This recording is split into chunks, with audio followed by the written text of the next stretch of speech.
আমি রাসেল আছির সাথে।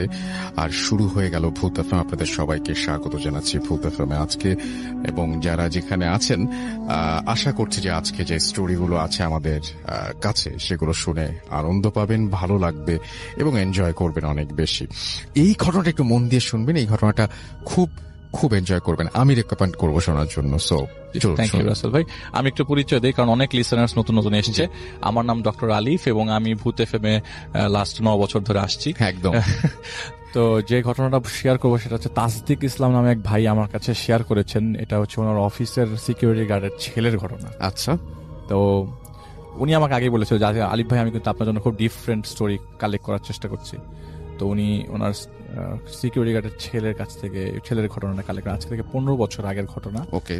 তো ওই সিকিউরিটি গার্ডের ছেলেটা আর কি, ওনাদের গ্রামের বাড়ি হচ্ছে সীতাকুণ্ড জেলায় আপনার একটা জায়গা আছে ভাটের খিল গ্রাম, এবং নামার বাজার নামে একটা বাজার আছে, সেখান থেকে তাদের গ্রামের বাড়ি হচ্ছে ভাটের খিল, সীতাকুণ্ড থানাতে পড়েছে আর কি। তো উনি মানে ওই ভাইয়াটা আর কি একটা গার্মেন্টসে চাকরি করতো চিটগাং শহরে একটা গার্মেন্টসে চাকরি করতো। তো উনি থাকতোই শহরে, আর ওনার বাবা মানে ফ্যামিলি সবাই থাকতো হচ্ছে গ্রাম সাইডে। তো এমন সময় ওনাকে রাজি করানো হয় যে, মানে ওনাকে বিয়ের ব্যাপারে রাজি করানো হয় যে তোমাকে বিয়ে দিব এই সেই। আর আজ থেকে 15 বছর আগে ওনাদের মানে মোবাইল ছিল, কিন্তু ওনাদের এলাকায় কয়জনের সাথে কাছে মোবাইল তখন দামটা অনেক বেশি ছিল, সেই জন্য মোবাইল এতটা ছিল না সাথে। তো কন্ট্যাক্ট করে ওনাকে অনেক কনভিন্স করার ট্রাই করা হয় যে একটা মেয়ে দেখানো, তুমি আসো, এবার ছুটি হচ্ছে তোমাকে কয়েকদিন মধ্যে।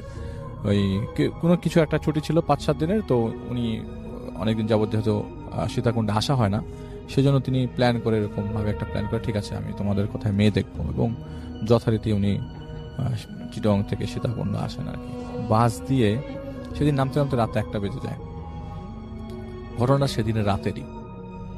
তো বাস থেকে নামার পর উনি ওই নামার বাজারে ওয়েট করছে। তো ওনার ভাষায় আমি একটু বলি যে আমি ওয়েট করছিলাম, ওয়েট করতে করতে রাত 1টার বেশি বেজে যায়। ঘড়িতে দেখে রাত 1টার বেশি বাজে, এবং চারিপাশটা তেমন অন্ধকার না, কিছু আলো আছে। উপর আকাশের পূর্ণিমা মানে কমপ্লিট চাঁদের আলো চাঁদের আলো সবকিছু ক্লিয়ার দেখা যাচ্ছে। তো নামার বাজার থেকে আমার বাড়ি হচ্ছে অ্যাটলিস্ট 3 থেকে 4 কিলোমিটার দূরে।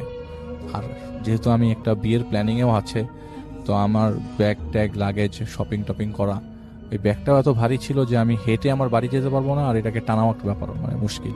আর ওই মুহূর্তে ওই জায়গাতে কোনো ধরনের সিএনজি বা রিক্সা কিছুই ছিল না। এবং নর্মালি ওই জায়গায় আমি যখন নামি তখন কখনো কখনো পাওয়া যায়, কিন্তু আজ আমি কেন জানি কিছুই দেখছি না। একটা পর্যায়ে দূর থেকে একটা মানে নিচে হারিকেন টাইপের একটা ভ্যান। তো ভ্যানটা আপনি কিভাবে চিন্তা করেন, আমাদের এলাকার ভ্যানটা হচ্ছে এরকম যে ভ্যানের উপরে আবার সিট দেওয়া, বসা যায় আর কি, একটু নিচু ভ্যান, উঠে বসা যায় একসাথে, এক 2টা রো, ওই লেগুনার মতো 2টা রো, এবং এখানে অ্যাটলিস্ট 3 জন করে বসতে পারে, 3-4 জন করে বসতে পারে।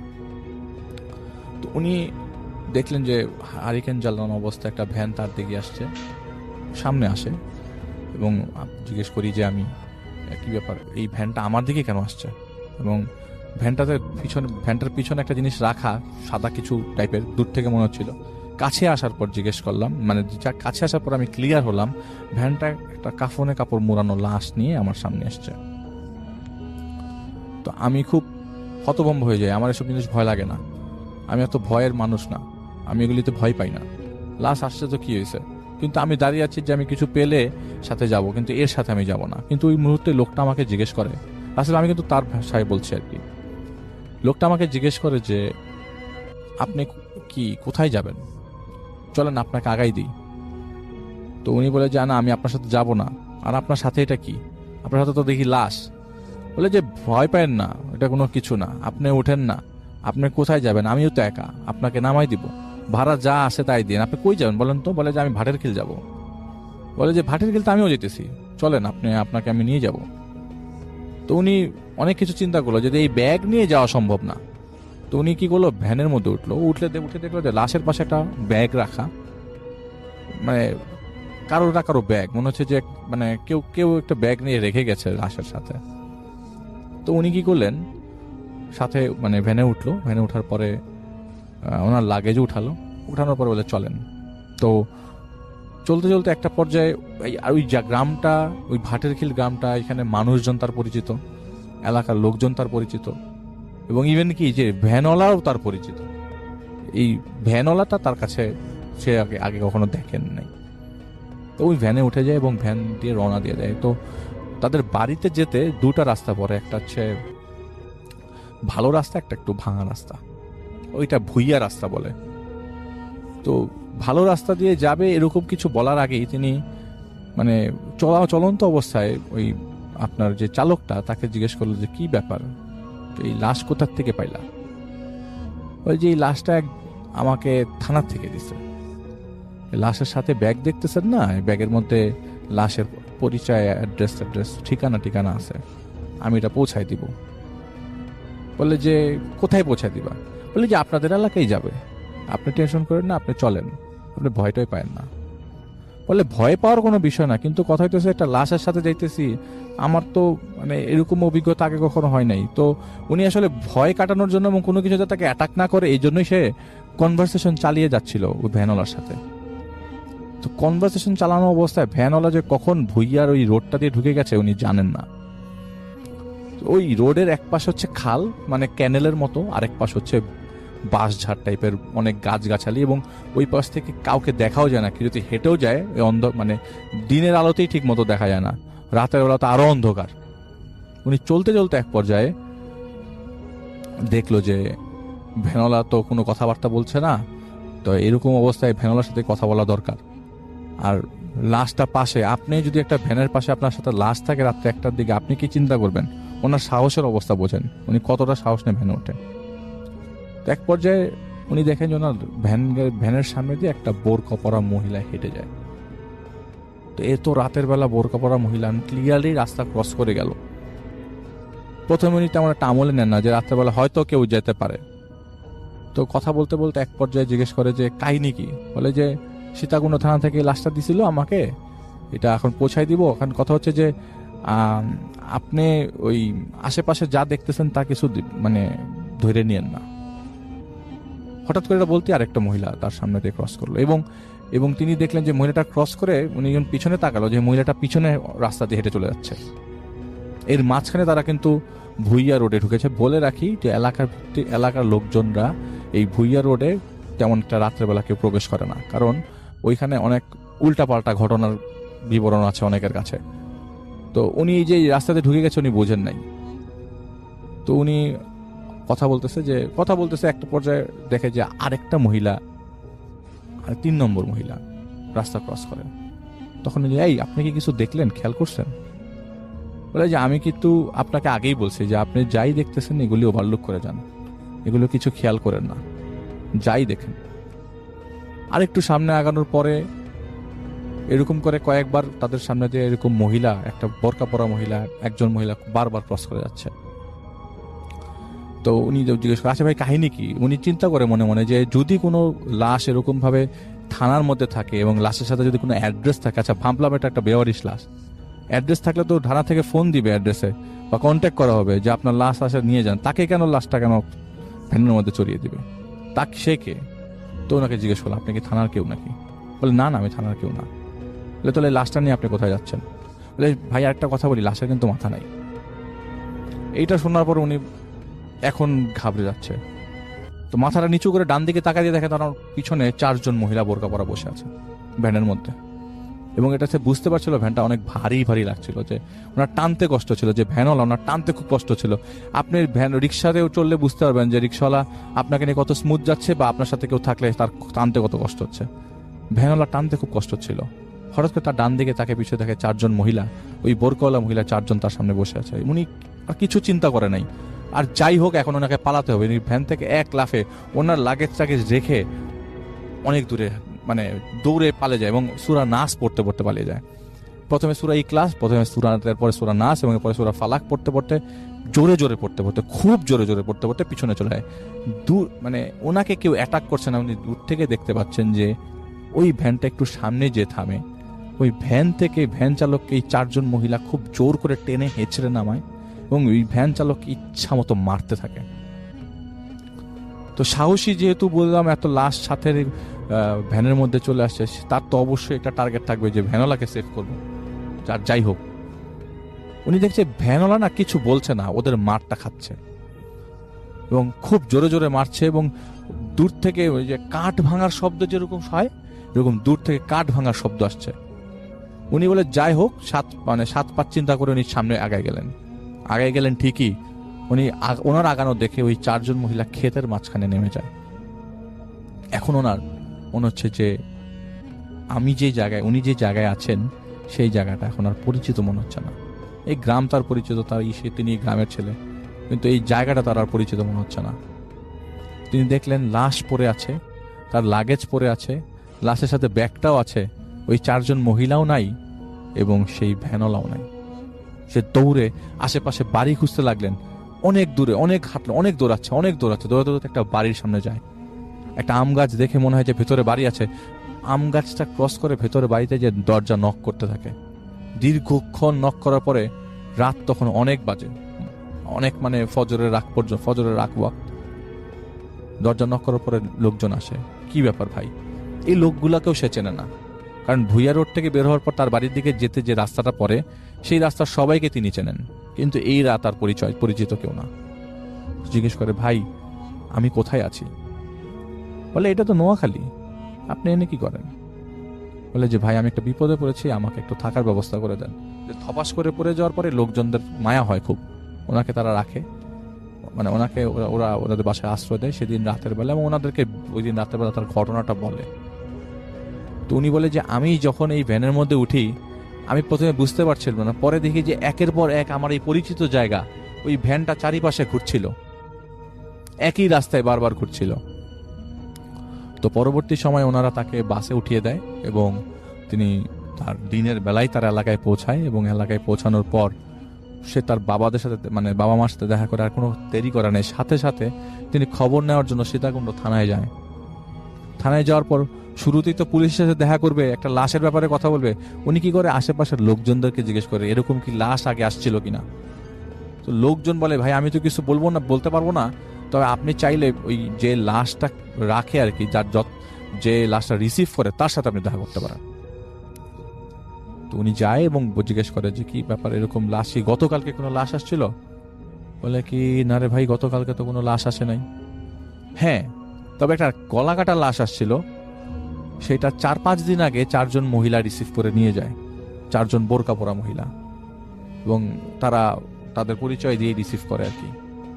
আমরা তাদেরকে কাছে লাশটা বুঝাই দিই, তারা একটা ভ্যানও নিয়ে আসে সাথে করে। পরবর্তী সময় তিনি গ্রামে চলে আসেন এবং এই জিনিসটা তিনি কাউকে আর শেয়ার করেন না। জিনিস বলে যে আমি আজকে খুব ভয় পেয়েছি, আমার সাথে খুব বাজে ঘটনা ঘটছে, কিন্তু পুরো ডিটেলসে কাউকে শেয়ার করেন না তিনি। পরবর্তী সময় বিয়ে শাদী হয়, বিয়ে শাদীর পর অনেক পরে একজন হুজুরের সাথে তিনি দেখা করতে যান এই ঘটনার ব্যাপারে জানার জন্য, যে তার লাইফের ঘটনা কি হুজুর বলতে পারবে কিনা।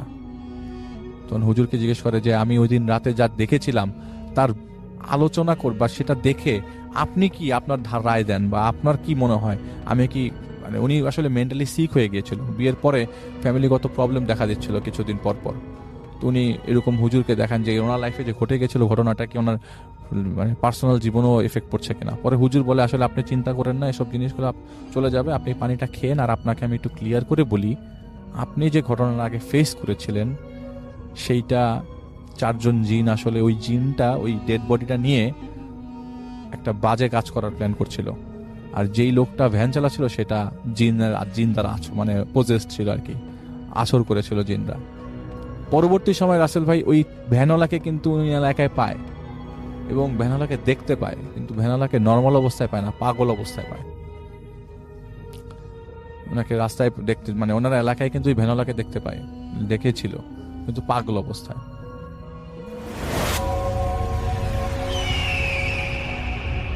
আমরা চলে যাব আমাদের পরবর্তী অতিথির কাছে। আপনার নামটা প্লিজ একটু বলবেন, আপনি কোথা থেকে এসেছেন সেটা বলবেন, তারপরে আপনার ঘটনায় যাব।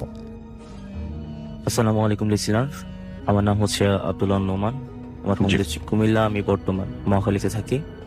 বেশি কথা না বলে আজকে আমি আমার কাহিনীতে চলে যাচ্ছি। কাহিনীটা হচ্ছে 2015 সাল। 2015 সালে 16 সালে আমি এসএসসি ক্যান্ডিডেট ছিলাম, তো সেই সুবাদে 2015 সালে আমি হোস্টেলে উঠেছি রোজার পর পর, ঈদের পর পর। তো হোস্টেলের কাহিনী বলতে কিছু কথা বলা যাচ্ছে। আমাদের হোস্টেলটা ছিল বাড়ির ভিতরে, ওইখানে থাকার সিস্টেম ছিল কিন্তু খাবারের কোনো সিস্টেম ছিল না। অনেকে বাড়ি থেকে খাবার আনতো, আর আমি পাশে একটা কলেজের হোস্টেল ছিলাম, ওইখান থেকে খাবার আনতাম। তো আমাদের 6টা রুম ছিল। প্রথম নাম্বার রুমে স্যার থাকতো, আর বাকি 5টা রুমে আমরা স্টুডেন্ট থাকতাম, তারপর একটা স্টোর রুম। তবে আমি কাহিনী চলে যাচ্ছি। ঈদের পর পর স্যার, তখন আমাদের যে গার্ড স্যার ছিল তখন তিনি আসেনি। তো সবাই আমরা 2 নাম্বার রুমে বসে সবাই আড্ডা দিতেছি, অনেকক্ষণ গান নাচ অনেকক্ষণ করার পরে রাত তখন 11টা মেবি বাজে। তো আমার একটা ফ্রেন্ড ওয়াশরুমে পাইছে, ওয়াশরুমে যাচ্ছে। তো ওয়াশরুমে যাইতে হলে ওই স্টোররুমটা ক্রস করতে হয়। সে যাওয়ার পথে একটা বাচ্চার কান্না তার কানে লাগে আর কি। সে প্রথমে পাত্তা না দিয়ে চলে গেছে, তারপর ওয়াশরুম করার তো আস্তে আস্তে কান্নাটা বাড়তে থাকতেছে। তো সে সেই সুবাদে পিছনে তাকানোর পর দেখতে 6 মাসের বাচ্চা তার দিকে অবাক দৃষ্টি তাকিয়ে কান্না করতেছে। সে একটা দৌড় মারে আমাদের দরজার সামনে এসে সেন্সলেস হয়ে গেছে। আমরা সবাই ধরাধরি করে ওর বিছানার উপর নিলাম, মাথায় বালতিতে পানি ঢালার পর আমরা তার থেকে কাহিনীটা শোনার পর থেকেই আমরা প্রত্যেকজন প্রায় 25 জন স্টুডেন্ট ছিলাম, সবাই ভয় পেয়ে গেছি। তারপর নিত্য নতুন আমাদের এই প্রবলেমটা হইতেছে। হঠাৎ করে দেখতেছি যে আপনার ওই রাতের প্রবলেমটা বেশি হতো। আর আমাদের স্যার যিনি ছিলেন 10টা বাজে, তিনি তার বাসার পাশে ছিল বিদায় তিনি চলে যেতেন স্কুল থেকে। হঠাৎ করে রাত 10টা বাজে দেখা যেত যে হঠাৎ করে আপনার টিনের উপর কিছু পড়তো, মানুষের মতো একটা থাপ করে আওয়াজ হতো, তারপর মানুষ যেভাবে হাঁটে সেরকম আওয়াজ হতো। আর বিশেষ একটা ঘটনা হচ্ছে, আমরা খাবার যেহেতু আমাদের সুবিধা ছিল না, আমরা রাত্রে কেক নিয়ে আসতাম সকালে খাওয়ার জন্য। দেখা যাইতো যে আমরা কেক আমাদের যেই ব্যাগে রাখতাম, টানা দিয়ে রাখতাম, কেক থেকে ব্যাগে প্যাকেট ছিল কিন্তু প্যাকেটের ভিতরে কেক কোনো সময় থাকতো না। এটা মনে করতাম যদি ফ্রেন্ড সার্কেল খেয়ে ফেলতো, এমন না, কেকের প্যাকেট থাকতো কিন্তু কেকের ভিতরে কেক থাকতো না। তো একদিন ঝগড়ার বিবাদে আমাকে 6 নম্বর রুম থেকে 4 নম্বর রুমে ট্রান্সফার করা হয়। তো এই রুমটা দীর্ঘদিন বন্ধ ছিল। তারপর আমার একটা ফ্রেন্ড ছিলাম, তো ওই 4 নম্বর রুমে যাওয়ার পর থেকে আমার সাথে এই কাহিনীটা হয়েছে। তো ওই রুমে যাওয়ার পর যে আমার একদম দুই সাইডে আমরা দুজন থাকতাম। ওই রুমে 4 জন থাকতে পারতাম, কিন্তু কোনো সময় আমরা 4 জন ছিলাম না, 2 জনে স্যার রাখতো। কেন রাখতো স্যার সেটা ভালো জানতো। তা আমি রাত যখন হইতো তখন ফিল করতাম যে আমার পাশে কেউটা আছে। এটা আমি ফিল করতাম যে আমার পাশে একটা ফিল করতাম যে পাশে কি যেন আছে আমার। আর প্রচুর একটা মহিলার কান্নার আওয়াজ শুনতাম মাঝে মধ্যে, ঝুমুরের আওয়াজ, আর মাঝে মাঝে খুব চিৎকার করে কান্না। তো এটার দিকে আমি নিতান্ত খুব ভয় পাইতেছি। তারপর আমি আমার ফ্রেন্ডের সাথে শেয়ার করলাম, তারা নাকি সেটা শুনতেছে। তো তারপর আমি তার পাত্তা না দিয়ে নিত্য হইতেছে, আমি তার পাত্তা দিতাম না। একদিন যে আমার রুমমেট ছিল সে বাড়িতে চলে গেছে, আমি রুমে একা ছিলাম। সবাই আড্ডা দিলাম, স্যার যাওয়ার পরে খাওয়া দাওয়া হইলো, সবাই ঘুমাইতে পড়তে 12টা বাজলো। সবাই রুমে চলে গেছে, আমি আমার রুমে একা শুয়েছি। তো মনে হয় আধা ঘন্টা আমি ঘুমাইনি। আমি ফিল করতেছি তার কান্না আমার কানে বাজতেছে। তা আমি এটা পাতা না দিয়ে আমি একদম চোখ বন্ধ করে হাত মুখ শুয়ে আছি। আমি কিছুক্ষণ পরে ফিল করতেছি আমি ভাসতেছি, এরকম কিছু একটা ভাসতেছি আমার মনে হচ্ছে। তারপর আমি চোখ খুললাম। চোখ খোলার পর আমি যা দেখলাম তা আসলে আমি কোনো সময় দেখার জন্য প্রস্তুত ছিলাম না। একটা সাদা পরা কাপড় পরা এক মহিলা, তার মুখটা খুব বিবর্ষ ছিল, দাঁতগুলো মনে হয় কিছু একটা খাইছে, খুব রক্তাক্ত, চোখের জায়গায় নেই। আর চুলগুলো মনে হয় সাপের যেভাবে প্যাঁচে ওইরকম আর কি। তা আমি যতটুকু দোয়া জরুস পরে আমি পড়তেছি, কিন্তু আমার কোনো কাজ হচ্ছে না। হাত পা লাগার খুব ট্রাই করতেছি, হইতেছে না। চিল্লা দেওয়ার ট্রাই করতেছি, কিছু হইতেছে না। অনেকক্ষণ যাবত এরা হইতেছে। তারপর হঠাৎ করে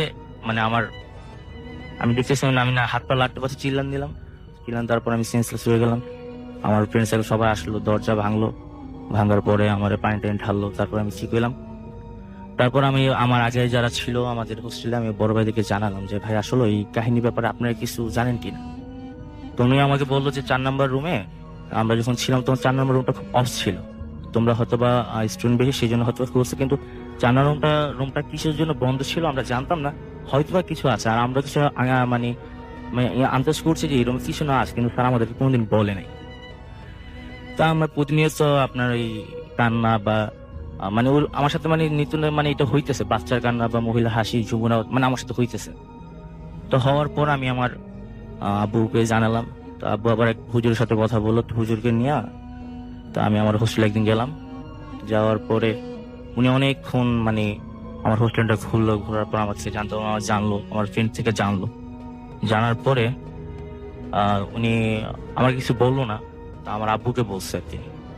তা আমার আব্বুর থেকে আমার শোনা যে দীর্ঘদিন প্রায় অনেক বছর আগে এটা একটা মহিলা হোস্টেল ছিল, এটা একটা লেডিস হোস্টেল ছিল। তো একটা মেয়ে বিয়ে হওয়ার আগে সন্তানের মা হয়ে গেছিল। তো এখানে বাচ্চারা অনেকদিন সে বাড়িতে যায় না, এখানে বাচ্চারা প্রসব করছিল। তারপর তার যে বয়ফ্রেন্ড ছিল সে তার এই বাচ্চাকে স্বীকার করেনি।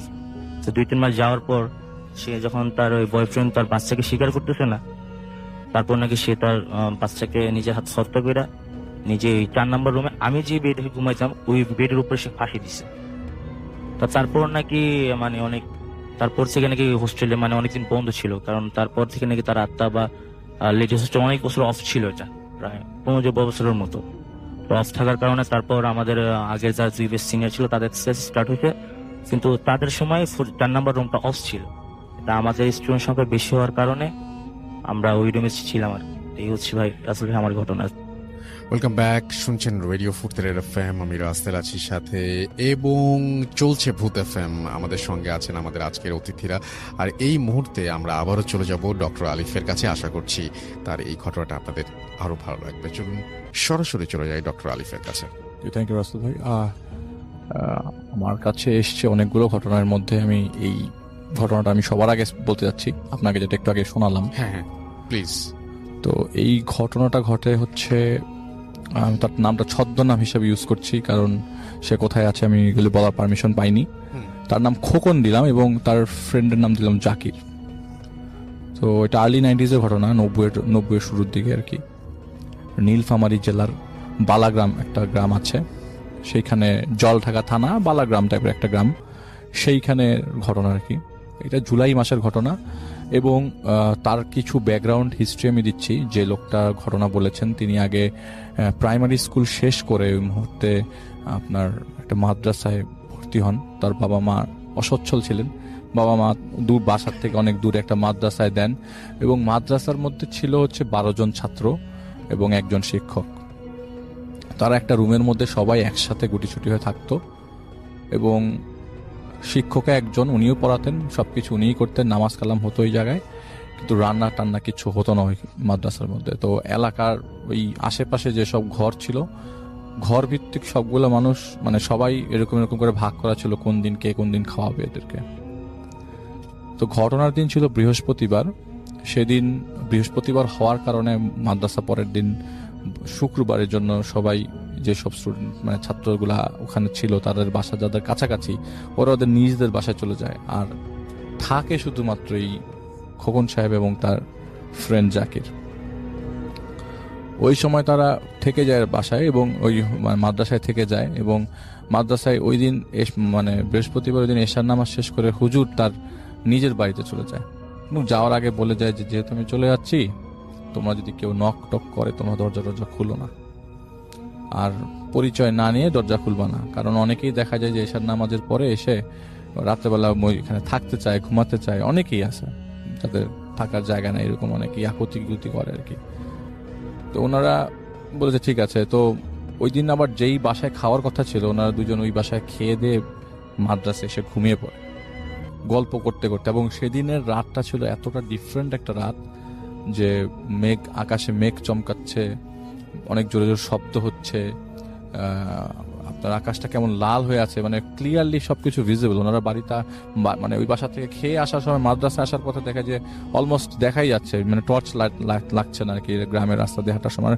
ওই জায়গায় ইলেকট্রিসিটি ছিল না, তোরা মাদ্রাসায় আসার পরে মোমবাতি পায় নাই এবং টর্চ লাইট ছিল কতক্ষণ জ্বালিয়ে রাখবে, চার্জেরও একটা বিষয় আছে কারণ টর্চ লাইটটা তো আপনার ব্যাটারিতে চলে, কতক্ষণ পরে আবার কখন ব্যাটারি কিনতে হবে। যাই হোক, ওনারা জিনিসটাকে আগলে রাখে এবং সবকিছু বন্ধ টন্ধ করে শুয়ে পড়ে, গল্প করতে করতে এক পর্যায়ে ঘুমিয়ে যায়।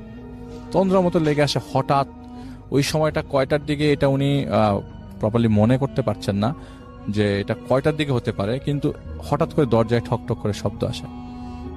শব্দটা খুব জোরে জোরে আসে এবং বাইরে থেকে চিৎকার করছে, এই খোকন গেট খোল। উনি খুব অবাক হয়ে যায়, এত রাতের বেলা। তো ভয়েস শুনে মনে হচ্ছে যে হুজুরের শব্দ, ওনাদের যে ওস্তাদ যে হুজুর ওনাদেরকে পড়া এখানে থাকে, ওনার মাদ্রাসা এটা। তো ওরা কি করলো, ওই উঠে গেল, জাকির যে ছেলেটা ওর ফ্রেন্ড, ও ঘুমাচ্ছে এবং ওর একটা সমস্যা, যদি ঘুমায় যায় ওকে উঠানো যায় না। তো দরজা খুললো এবং লোহার দরজা খোলার পরে দেখলো যে বিদ্যুৎ চমকাচ্ছে এবং এই চমকানির আলোতে বোঝা গেল না এটা হুজুর এসছে, এবং বুড়াটা দেখেই বোঝা যাচ্ছে যে হুজুর এসছে। তো বলছে যে চল, একটা বিয়ের দাওয়াত আছে, বিয়ের খাবো একটা। জাকির কোথায়? ও তো ঘুমাচ্ছে, ওরা ডাক দে, ওকে উঠা। তো উনি কি করলো, হুজুরের ধমকের শব্দে এক শব্দে যে তাড়াতাড়ি রেডি হয়ে গেল এবং জাকিরকে উঠালো, যাই তো ওঠ, একটা বিয়ে খাবো, হুজুর আসছে। তো হুজুর আবার জোরে জোরে বলছে, হ্যাঁ বিয়ে খাবো, তুই ওঠ। তো সাথে সাথে রেডি হয়ে গেল। ওই ছেলেটা আবার ঘুমন্ত অবস্থায় আর কি, এমন যে ও একদম খুব উঠে গেছে এরকম কিছু না, ও ঘুমন্ত অবস্থায় ভয় দাঁড়িয়ে গেছে আর কি। হুজুরকে তো ভয় পায় সবাই। তো ওরা কি করলো, হুজুরের সাথে হাঁটা ধরলো, তালা টালা মেরে হুজুরের সাথে আগাচ্ছে। এমন সময় হুজুর বললো, ওই যে সামনে ভ্যানটা আছে, ভ্যানটাতে গিয়ে ওঠ। তো ওই মুহূর্তে হুজুর ভ্যানে উঠে গেছে এবং উনি ভ্যানে উঠতে যাবে। তো এই যে জাকির ছেলেটা, যে বন্ধুটা সাথে ছিল, ও না ঘুমাচ্ছিল দাঁড়ায় দাঁড়ায়, উঠছিল না। তো ওই মুহূর্তে ভাইটা বললো যে এই, হেসে দিছে আর কি। তো ওই সময় হাসি পেয়ে গেছে যে দাঁড়ায় দাঁড়ায় ঘুমাচ্ছে। তো আমার হুজুর বিশাল ধরে একটা ঝাড়ি দিছে, এই কি দুষ্টামি করতেছিস কেন? ওই মুহূর্তে উনি বললো যে আলিফ ভাই, আমি যেটা পেলাম আর কি, সেটা হচ্ছে ওনার গায়ের থেকে এত বাজে গন্ধ আসছিল এবং মুখ থেকে যখন কথা বললো আরো বিকট, আরো কটকটে পচা গন্ধ আসলো এবং বমি হওয়ার মতো অবস্থা। আমি কি করলাম, জাকির উঠতে গেল, তখন উনি বললো, এই জাকিরকে তুই মাদ্রাসায় রেখে আয়, ওর যাওয়ার দরকার নেই, তুই আমার সাথে চল।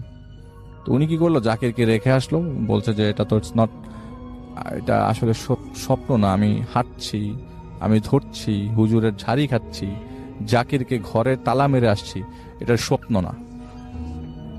স্বপ্ন মাঝে মধ্যে আমি ভেঙে ফেলি, উনি বলছে যে স্বপ্ন মাঝে মধ্যে আমি ভেঙে ফেলি। তো যাই হোক, উনি হুজুরের সাথে ভ্যানে ওঠে এবং ভ্যানে ওঠার পরেই হুজুরের গায়ের থেকে এরকম বাজে গন্ধ আসছিল। তো হুজুর তো সবসময় আতর মেখে চলা মতো লোক, ওনার গায়ের থেকে এত বাজে গন্ধ কেন আসবে? আর বিয়ে সাথে গেলে তো পচা গন্ধ আসার প্রশ্নই আসে না। কিন্তু এত প্রশ্ন করার এত চান্স নাই, কারণ হুজুর ওনাদেরকে প্রচন্ড হুজুরকে ওরা প্রচন্ড ভয় পায়। উল্টাপাল্টা কিছু জিজ্ঞেস করলে কোথা থেকে কি ধরে বসে হয়তো পেটানি দেয় নাকি, চুপচাপ ছিল। একটা পর্যায়ে প্রায় আধা ঘন্টা 45 মিনিট উনি ভ্যানের মধ্যে ছিলেন। রাত কয়টা বাজে এইটার কোনো আইডিয়াই ওনার নাই। ওই মুহূর্তে সাথে টর্চ লাইট ছিল। তো একটা পর্যায়ে ওনাদের ওই এলাকায় একটা নাম করা শ্মশান ঘাট ছিল, ওই শ্মশানের পাশে তারা এসে ভ্যানটা থামায়। ভ্যানটা থামানোর পরে হুজুর বলে, এবং উনি শ্মশানের কথা বলে যে এই শ্মশানটা এত পুরানো, জেনে লক্ষাধিক মানুষের শেষকৃত্য সম্পন্ন হয়েছে, এত পুরাতন কবর, এত পুরাতন শ্মশান ঘাট আর কি। তো হুজুরও হঠাৎ করে বললো যে তুই এখানে দাঁড়া, একটা লাশ নিয়ে আসবো, ওই লাশটা নিয়ে আসার পর দোয়া কালাম পড়তে হবে, 500 টাকা পাবি। তো তখন 500 টাকা 50 লাখ টাকার সমান ওর কাছে। অসচ্ছল ফ্যামিলি, 500 টাকা পাওয়া 2 মাস চলা। যত কিছুই হোক 500 টাকা লাগবে যেভাবেই হোক। হুজুর যেটা বলে সেটাই, দাঁড়ায় থাকবে ওই জায়গায়, এরকম ডাট। বাচ্চা কাচ্চা তখন 13-14 বছরের একটা ছেলে। হুজুর ওই মুহূর্তে ভ্যানটা নিয়ে চলে যায় এবং সে ওই জায়গায় দাঁড়িয়ে থাকে। এক পাশে শ্মশান আর এক পাশে ঘন জঙ্গল, আর বাম পাশে আপনার পিছন সাইডে ধান ক্ষেত এবং আকাশ তো পুরো লাল হয়ে আছে, মেঘ আর কি, আকাশে অনেক মেঘ। এমন সময় হুজুর আসে, অনেকক্ষণ দাঁড়িয়ে থাকে এবং একটা বাচ্চা মানুষ এরকম কখনো বলে যে আমি কখনো গ্রামে এতক্ষণ এক জায়গায় এতক্ষণ দাঁড়িয়েছিলাম না। হুজুর আসে, একটা লাশ নিয়ে আসে ভ্যানে করে। ভ্যান চালকটা ওই মুহূর্তে ওই জায়গা থেকে হেঁটে চলে যায় এবং যে লাশটা নিয়ে আসে সেই লাশটা একটা বস্তার মধ্যে রাখা, এবং বস্তা থেকে রক্ত চুয়ে চুয়ে পড়তেছে, সেটা তো আমি ক্লিয়ারলি বুঝতে পারছি, দেখাই যাচ্ছে। লাশটা যখন এসে নামিয়ে রাখলো, আর হুজুরের অবস্থা খুব খারাপ, ঘেমে একবারে গোসল হয়ে এসছে, এরকম অবস্থা। তো হুজুর বলল যে তুই সূরা ইয়াসিন পড়া শুরু কর। তো উনি বলছেন যে আমি সূরা ইয়াসিন পড়বো, আমি তো কায়দাই পড়তে পারি না, সূরা ইয়াসিন কিভাবে পড়বো? ওখানে তখন মাদ্রাসা মাত্র 2-3 মাস হয়, কায়দায় ঠিক মতো পড়তে পারি না, সূরা ইয়াসিন তো আমি জানি না, পড়তে পারি না। হুজুরকে এই কথা বলার আগে উনি চিন্তা করলো যে ওই দিন আবার সকালবেলা, যেদিন ঘটনা সেদিন সকালবেলা আবার ও কায়দায় একটা ভুল করেছে। তো হুজুর ওই দিন ওদেরকে খুব বেদ দিয়ে পিটিয়েছিল। হুজুর তো জানে আমি কায়দা পড়তে পারি না, তাহলে আমি কোথার থেকে কি পড়বো? আর এটা তো বলেছে হুজুর যে এটার সব কাজ দাফন গাফন করতে হবে। হুজুর দেখি লাশ খুলে আমাকে, মানে লাশটার হচ্ছে এরকম অবস্থা যে মাথা আছে সবকিছুই, কিন্তু চোখটা হচ্ছে বুকের মধ্যে, লাশটা খোলার পরে দাড়ি টাড়ি আছে, লাশটা অনেক লম্বা। হঠাৎ করে উনি বললো যে এখন যেটা হচ্ছে এটা, আর ওই হুজুরটা ওই সময় বলছে যে সূরা ইয়াসিন পড়, বলে তোর খবর আছে। এমন সময় হুজুরের কাছ থেকে অনেক মানে বাজেভাবে হাসার শব্দ আসতে লাগলো। উনি কি করলো, ওই হুজুরের সামনেই বিসমিল্লাহির রহমানির রহিম পড়লো। এটার সাথে সাথেই ওই লাশের আকৃতিটা চেঞ্জ হয়ে গেল এবং উনি বুঝতে পারলো যে এত ছোট হয়ে যাওয়ার কারণ কি। দেখলো যে এটা ওনার ফ্রেন্ডের লাশ, এটা যেই ফ্রেন্ডকে মাদ্রাসায় রেখে আসলো সেই ফ্রেন্ডের লাশ, জাকিরের লাশ। হুজুর বলছে যে এইটাই আজকে বিয়ের খাওয়া, এইটাই খাবো, তুই সূরা ইয়াসিন পড়, এটা পড়লে আরো সুবিধা আমার খেতে। হঠাৎ করে হুজুরের শেপ চেঞ্জ হয়ে গেল। শেপ চেঞ্জ হয়ে যাওয়ার পর হুজুর হয়ে গেল, হুজুরটার আসলে বেশ ধারণ করেছিল, কুকুর হয়ে গেল এবং অনেক বড় কুকুর হয়ে গেল। উনি ওই লাশটা চাটা শুরু করলো। এমন সময় ঘেউ ঘেউ করতে করতে পেছন থেকে আরো কতগুলা কুকুর আসলো এবং উনি ছিটকে চলে গেল 100 ফিট দূরে, এবং উনি বিসমিল্লাহির রহমানির রাহিমই পড়ছে, আর কিছু পড়ছে না। তো হঠাৎ করে একটা কুকুর এসে অনেকগুলো, ওই যে কয়টা কুকুর আসলো ওরা কি করলো, ওই লাশটার চারিপাশে থাকলো, মানে ওই লাশটাকে শুকছে বা চাচ্ছে এরকম কিছু একটা, দূর থেকে প্রপারলি দেখা যাচ্ছে না। হঠাৎ করে দৌড়ে একটা কুকুর এসে ওনার পায়ে কামড় দিল। পায়ে কামড় দেওয়ার পর উনি ওই বিসমিল্লাহির রহমানি পড়তে পড়তে পড়তে পড়তে একটু সামনে দৌড়াতে দৌড়াতে একটা মন্দির পেল, মন্দির ভেতরে ঢুকে গেল। কিন্তু তখন ওই কুকুররা তার পেছা ছাড়ে না, তাকে তাড়া করতে করতে মন্দির ভেতরে কুকুর সহ ঢুকে যায়। উনি বাঁচার জন্য এত গাছপালা কিছুতেই না উঠে মন্দিরের ভিতরে ঢুকে, এবং উনি তো মুসলমান, উনি তো হাফেজ, মানে পরে তিনি হাফেজ হন আর কি অন্য মাদ্রাসা থেকে। তো আমি ওনার ঘটনা বলতে যে আমি খুব হয়ে গেলাম যে মন্দিরের ভিতরে ঢুকে উনি পুরো মূর্তির উপর উঠে যায় এবং নিচে কুকুরগুলা সব ওনাকে ধাওয়া করতে করতে নিচে মানে কুকুর চিৎকার করছে আর কি নিচে ওনাকে দেখে। হঠাৎ করে এই মূর্তির মাথা ভেঙে পড়ে যায় নিচে। আসল ভাই উনি ওনার জ্ঞান নাই, উনি আর জ্ঞান ফিরাতে পারেন নাই এবং বলেছে যে আমি হঠাৎ করে ঘুমিয়ে যাই, আমার আর কিছু মনে নাই। ঘুম ভাঙার পরে দেখি যে আমি আমার হাত পা ঠিক মতো নাড়াতে পারছি না, আমার চারিপাশে মানে সারা শরীরে ক্ষত বিক্ষত। আমার মা আমাকে কান্না করছে, মাকে জিজ্ঞেস করলাম তোমরা আমাকে কিভাবে পেলে, তোমরা কোথা থেকে আসলা? কালকে রাতে আমি যা ফেস করছি তো আমি তোমাকে বলতে পারবো না। জাকিরের কি অবস্থা? তোর মা কান্না করতে করতে বলে যে জাকির তো মারা গেছে বাবা। বলে তোমরা কিভাবে খবর পেলা? বলে যে আমাকে তো খবর দিয়ে নিয়ে আসছে, আসলে গতকালকে তোমাদেরকে আমি। তাহলে কাহিনী কি? বলে যে জাকিরকে মৃত অবস্থায় মাদ্রাসার পাশে পাওয়া গেছে এবং তোমাকে পাওয়া গেছে একটা শ্মশান ঘাটের কাছে। বলে কিভাবে? বলে যে ওখানে রাতের বেলা একজন মানে একদল লোক এসে মানে একটা ডেড বডি পোড়াতে এসেছিল, তখন দেখে তুমি পড়ে আছো ওই জায়গায়, ওখান থেকে তোমাকে নিয়ে এসে এবং মাইকিং করে অ্যানাউন্স করে হুজুর যখন খুঁজতে আসে তোমাদেরকে তখন তাকে পাওয়া যায়। তো প্রথমে ভাবা হচ্ছিল যে হুজুর হয়তো বা ওকে জাকিরকে মেরে ওই জায়গায় রেখে ওকে মারধর করে শ্মশানের কাছে ফেলে রাখে। পরবর্তী সময় জিনিসটা ভুল ভাঙে যে না, আসলে হুজুর এরকম কিছুই করে নাই, এটা সামহাও কোনো জিন দ্বারা ঘটিত ঘটনা। এবং আপনারা জানেন যে জিন তো শেপ শিফট করতে পারে, তো এই জিনই এটা করেছে এবং ওইখানে আশেপাশে মোটামুটি সবাইকে টার্গেট করেছিল, সব স্টুডেন্টদেরকে। পরবর্তী সময়ে কারো কোনো ক্ষতি হয় নাই, কিন্তু লাস্ট মোমেন্টের রাসেল ভাই যে হুজুরটা ছিল ওই মাদ্রাসা চালাতো, আসলে টার্গেটটা উনি ছিলেন, ওই হুজুরটা মারা যান এটা রোড অ্যাক্সিডেন্টে। এটা ছিল ঘটনা।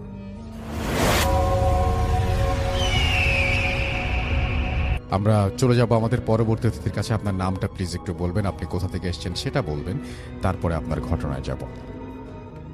রাসেল ভাই আসসালামু আলাইকুম, আমি রিপন, আমি এসেছি আদিতমারি লালমনিরহাট থেকে।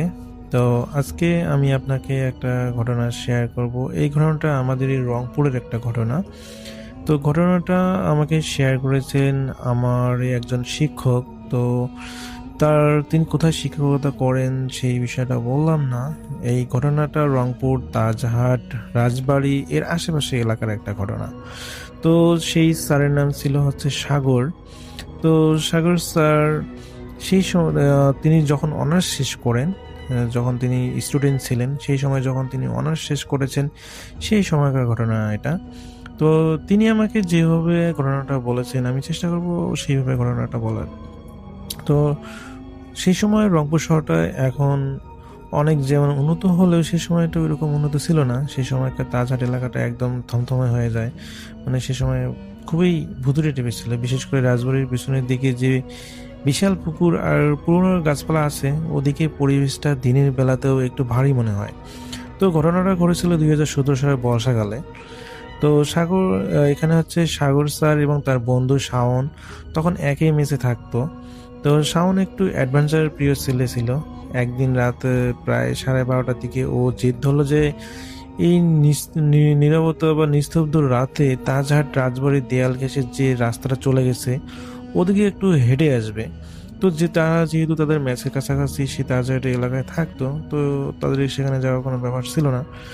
তো সাগর স্যার, তো তিনি হলো প্রথমে রাজি হয়নি, কিন্তু ওর পিড়াপিড়িতে, ওনার বন্ধুর পিড়াপিড়িতে শেষমেশ তিনি রাজি হন এবং বাইরে টিপ টিপ করে বৃষ্টি হালকা পড়ছিল, অতটা বেশি না, হালকা পড়বে। তো সেই সময়কার শহরের রাস্তার ল্যাম্পপোস্টগুলো আলোগুলো মিটমিট করে জ্বলতেছে। তো স্যার এবং তার বন্ধু শাওন যখন রাজবাড়ির প্রধান ফটকের পিছনে রাস্তার দিকে গেলেন এবং চারদিকে একদম নিঝুম, যেন কোনো ঝিঁঝি পোকার ডাক বা কোনো কিছুই শোনা যাচ্ছে না। শুধুমাত্র তারা যখন পায়ে হাঁটতেছিলেন তাদের পায়ের শব্দগুলো যেন একটু শোনা যাচ্ছিল, এটুকুই। তো স্যারের বন্ধু হঠাৎ শাওন হঠাৎ থমকে দাঁড়ালো। তো ফিসফিস করে বলল, সাগর তুই কি কিছু শুনতে পাচ্ছিস? তো স্যার কান খাড়া করলেন এবং মনে হলো যে রাজবাড়ির ভিতরের দিক দিয়ে কোনো একটা নারীর কণ্ঠের কান্নার শব্দ আসতেছে।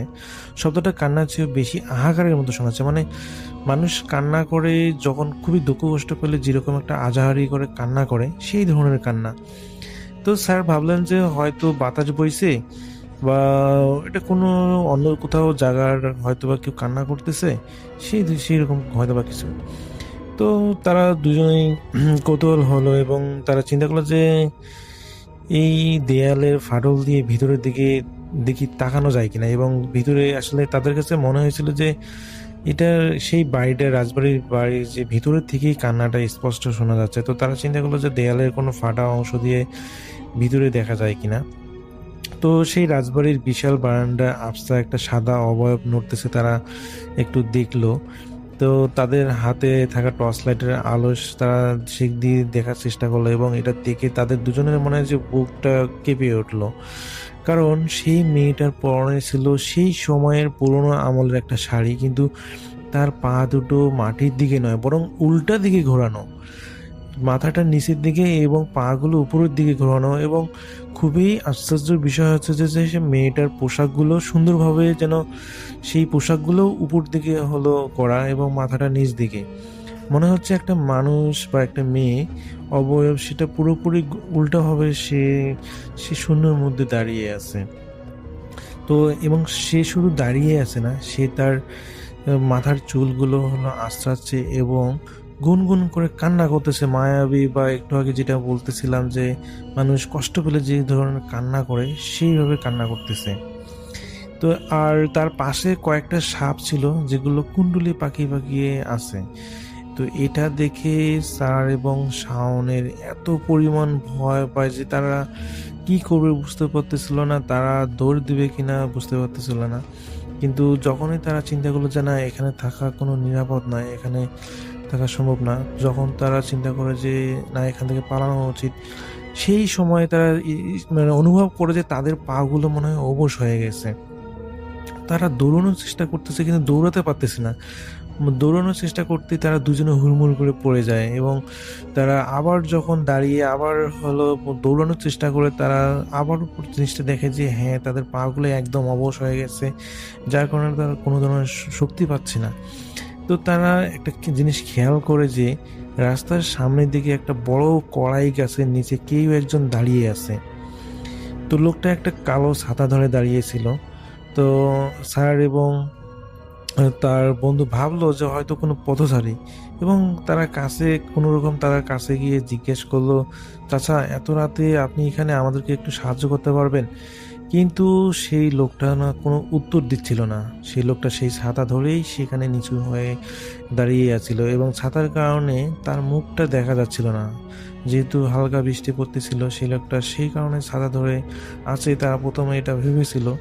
কিন্তু যখন তাদের কাছে টর্চটা জ্বালিয়ে সেই লোকটার কাছে দেখলো এবং সেখানে দেখলো যে লোকটা দাঁড়িয়ে আছে এবং তার ফেসটা দেখা যাচ্ছে না, যখন তারা একটু মানে একটু হলেও হেলে যখন সেই লোকটা লাইট মেরে তার মুখটা দেখার চেষ্টা দেখার চেষ্টা করতেছিল, তারা দেখে যে সেই লোকটা আসলে কোনো লোক নয়। সেখানে মাথার জায়গায় একটা মাথার মানুষের মতো খুলি এবং চোখগুলো যেন লাল হয়ে আছে এবং সেখান থেকে যেন রক্ত একটু একটু করে চুইয়ে চুইয়ে পড়তেছে এবং তার গা থেকে এত পরিমাণ একটা বাজে গন্ধ আসতেছে যে যেটা বলার বাইরে। এটা দেখে তো স্যার এবং তার বন্ধু এতটাই ভয় পেয়ে যায় যে কি করবে তারা বুঝতে পারতেছিল না এবং তাদের ভয় পাওয়া দেখে সেই লোকটা যেন অট্ট হাসিতে পুরো চারদিক মনে হয় যে এত পরিমাণ জোরে অট্টহাসি দিচ্ছিল যেটা বলার বাহিরে।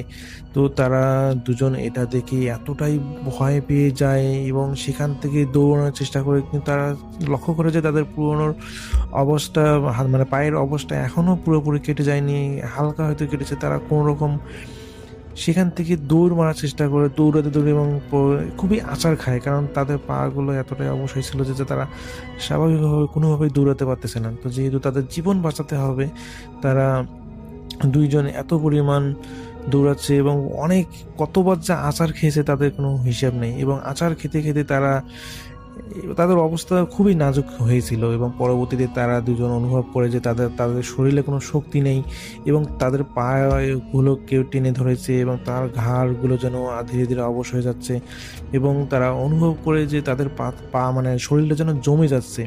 তো এইরকম একটা অবস্থাতে তারা দুজনেই অজ্ঞান হয়ে পড়ে যায় এবং অজ্ঞান হয়ে পড়ে যাওয়ার পর তাদের কিছু মনে নেই। তো সকালে যখন ফজরের আজানটা হয় সেই সময় প্রথমে স্যারের জ্ঞান ফিরে তিনি দেখেন যে সেই তাজহাটের যেখানে জমিদার বাড়িটা আছে তার পাশেই তারা পড়ে আছে এবং তিনি দেখেন যে তার একটু দূরে তার বন্ধুও সেখানে পড়ে আছে খুবই বাজে অবস্থায় এবং পরবর্তীতে স্যার তার বন্ধুকে ডেকে তোলেন এবং তারা দুজনেই যখন জ্ঞান ফেরে তখন দেখে যে তাদের শরীরে যে অবশ্যের বিষয়টা ছিল, যে শরীরটা অবশ হয়ে গিয়েছিল, সেই বিষয়টা একদম চলে গিয়েছে এবং তারা গত রাতের বিষয়টা ভাবার চেষ্টা করে যে কী হয়েছিল এবং তারা খুবই ভয় পাওয়ার কারণে তারা সেখানে আর থাকায় নেই। তো এরপরে তারা মেসে চলে যায় এবং মেসে যাওয়ার পর ফ্রেশ ট্রেশ হয় এবং তারা কৌতূহলবশত আবার সেই বিকেলবেলা আসে সেই জায়গাটায় যেখানে তারা রাতে যে আসার পরে যে ঘটনাটা ঘটেছিল। তো সেখানে আসার পর ওখানকার কিছু লোকজনকে জিজ্ঞেস করে যে আসলে এখানে এই ধরনের ঘটনাটা মানে তাদের সাথে ঘটেছিল আর সমস্যা কী থাকার কারণে, মানে তারা চেষ্টা করতেছিল যে ঘটনাটা উদ্ঘাটন করার এবং পরবর্তীতে তারা জানতে পারে যে এখানে নাকি বিশেষ করে তাজহাটের ওই জায়গাটায় রাত 12টার পর বা দেখা যায় মধ্যরাতে এই সমস্যা অনেক মানুষের সাথে নাকি ঘটে যায়। তো রাসেল ভাই, এই ছিল আমার ঘটনা। সাগর স্যার আমাকে এই ঘটনাটা আমার কাছে শেয়ার করেছেন। আমার কাছে ঘটনাটা খুবই একটা রহস্যজনক মনে হয়েছিল। এটা রংপুরের তাজহাটের আশেপাশে যারা আছেন তারা হয়তো বা এই ঘটনার সম্পর্কে জানতে পারেন বা জানেন। তো রাসেল ভাই, এই ছিল ঘটনা। এই মুহূর্তে আমার সঙ্গে আছেন আপনাদের অত্যন্ত পছন্দের একজন মানুষ, যিনি হচ্ছেন আফনান ভাই। তাকে আমি বলেছিলাম এবং তিনি একটা ঘটনা পাঠিয়েও দিয়েছেন। তার সেই ঘটনাটি আমি এখন আপনাদের জন্য প্লে করছি। আশা করছি আপনাদের সবার ভালো লাগবে। চলুন শুনে আসি আফনান ভাইয়ের ঘটনাটি। প্রিয় লিসেনার্স, আসসালামু আলাইকুম। আমি আফনান, আশা করি সবাই ভালো আছেন, সুস্থ আছেন। আজকের এই ঘটনাটি আমাদেরকে পাঠিয়েছেন ফাহাদ হাসান জায়েদ ভাইয়ের বাড়ি ময়মনসিংহ জেলার ত্রিশাল উপজেলার কানিহারি ইউনিয়নের বালিদিয়া গ্রামে। ঘটনার সময়কাল 1960-এর দশকের আশেপাশে হবে। ঘটনাটি ঘটেছিল এই জায়েদ ভাইয়ের দাদার সাথে। ওনার দাদার নাম হচ্ছে নইমুদ্দিন শেখ। আর ঘটনাটি মূলত জায়েদ ভাই শুনেছিলেন ওনার চাচার কাছ থেকে। ওনার চাচার নাম মোহাম্মদ আব্দুস সালাম। ছোটবেলা থেকেই জায়েদ ভাইয়ের দাদা বেশ চঞ্চল প্রকৃতির মানুষ ছিলেন, খুব সাহসীও ছিলেন। একবার কি হলো, বিভিন্ন মানুষের কাছ থেকে জানতে পারলেন যে মাছ ধরার সময় একটা বিশেষ পদ্ধতি অবলম্বন করলে অনেক মাছ পাওয়া যায়।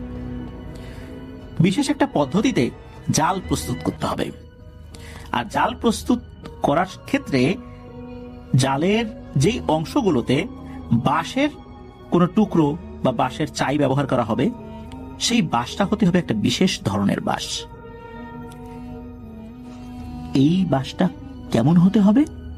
এটা শ্মশান থেকে সংগ্রহ করতে হবে। শ্মশানে তৈরি কোনো জিনিসপত্র থেকে বাঁশের টুকরো কালেক্ট করতে হবে বিষয়টা এরকম না, বা শ্মশানের আশেপাশে কোনো বাঁশ থাকলে সেখান থেকে বাঁশ কেটে আনতে হবে বিষয়টা এরকমও না।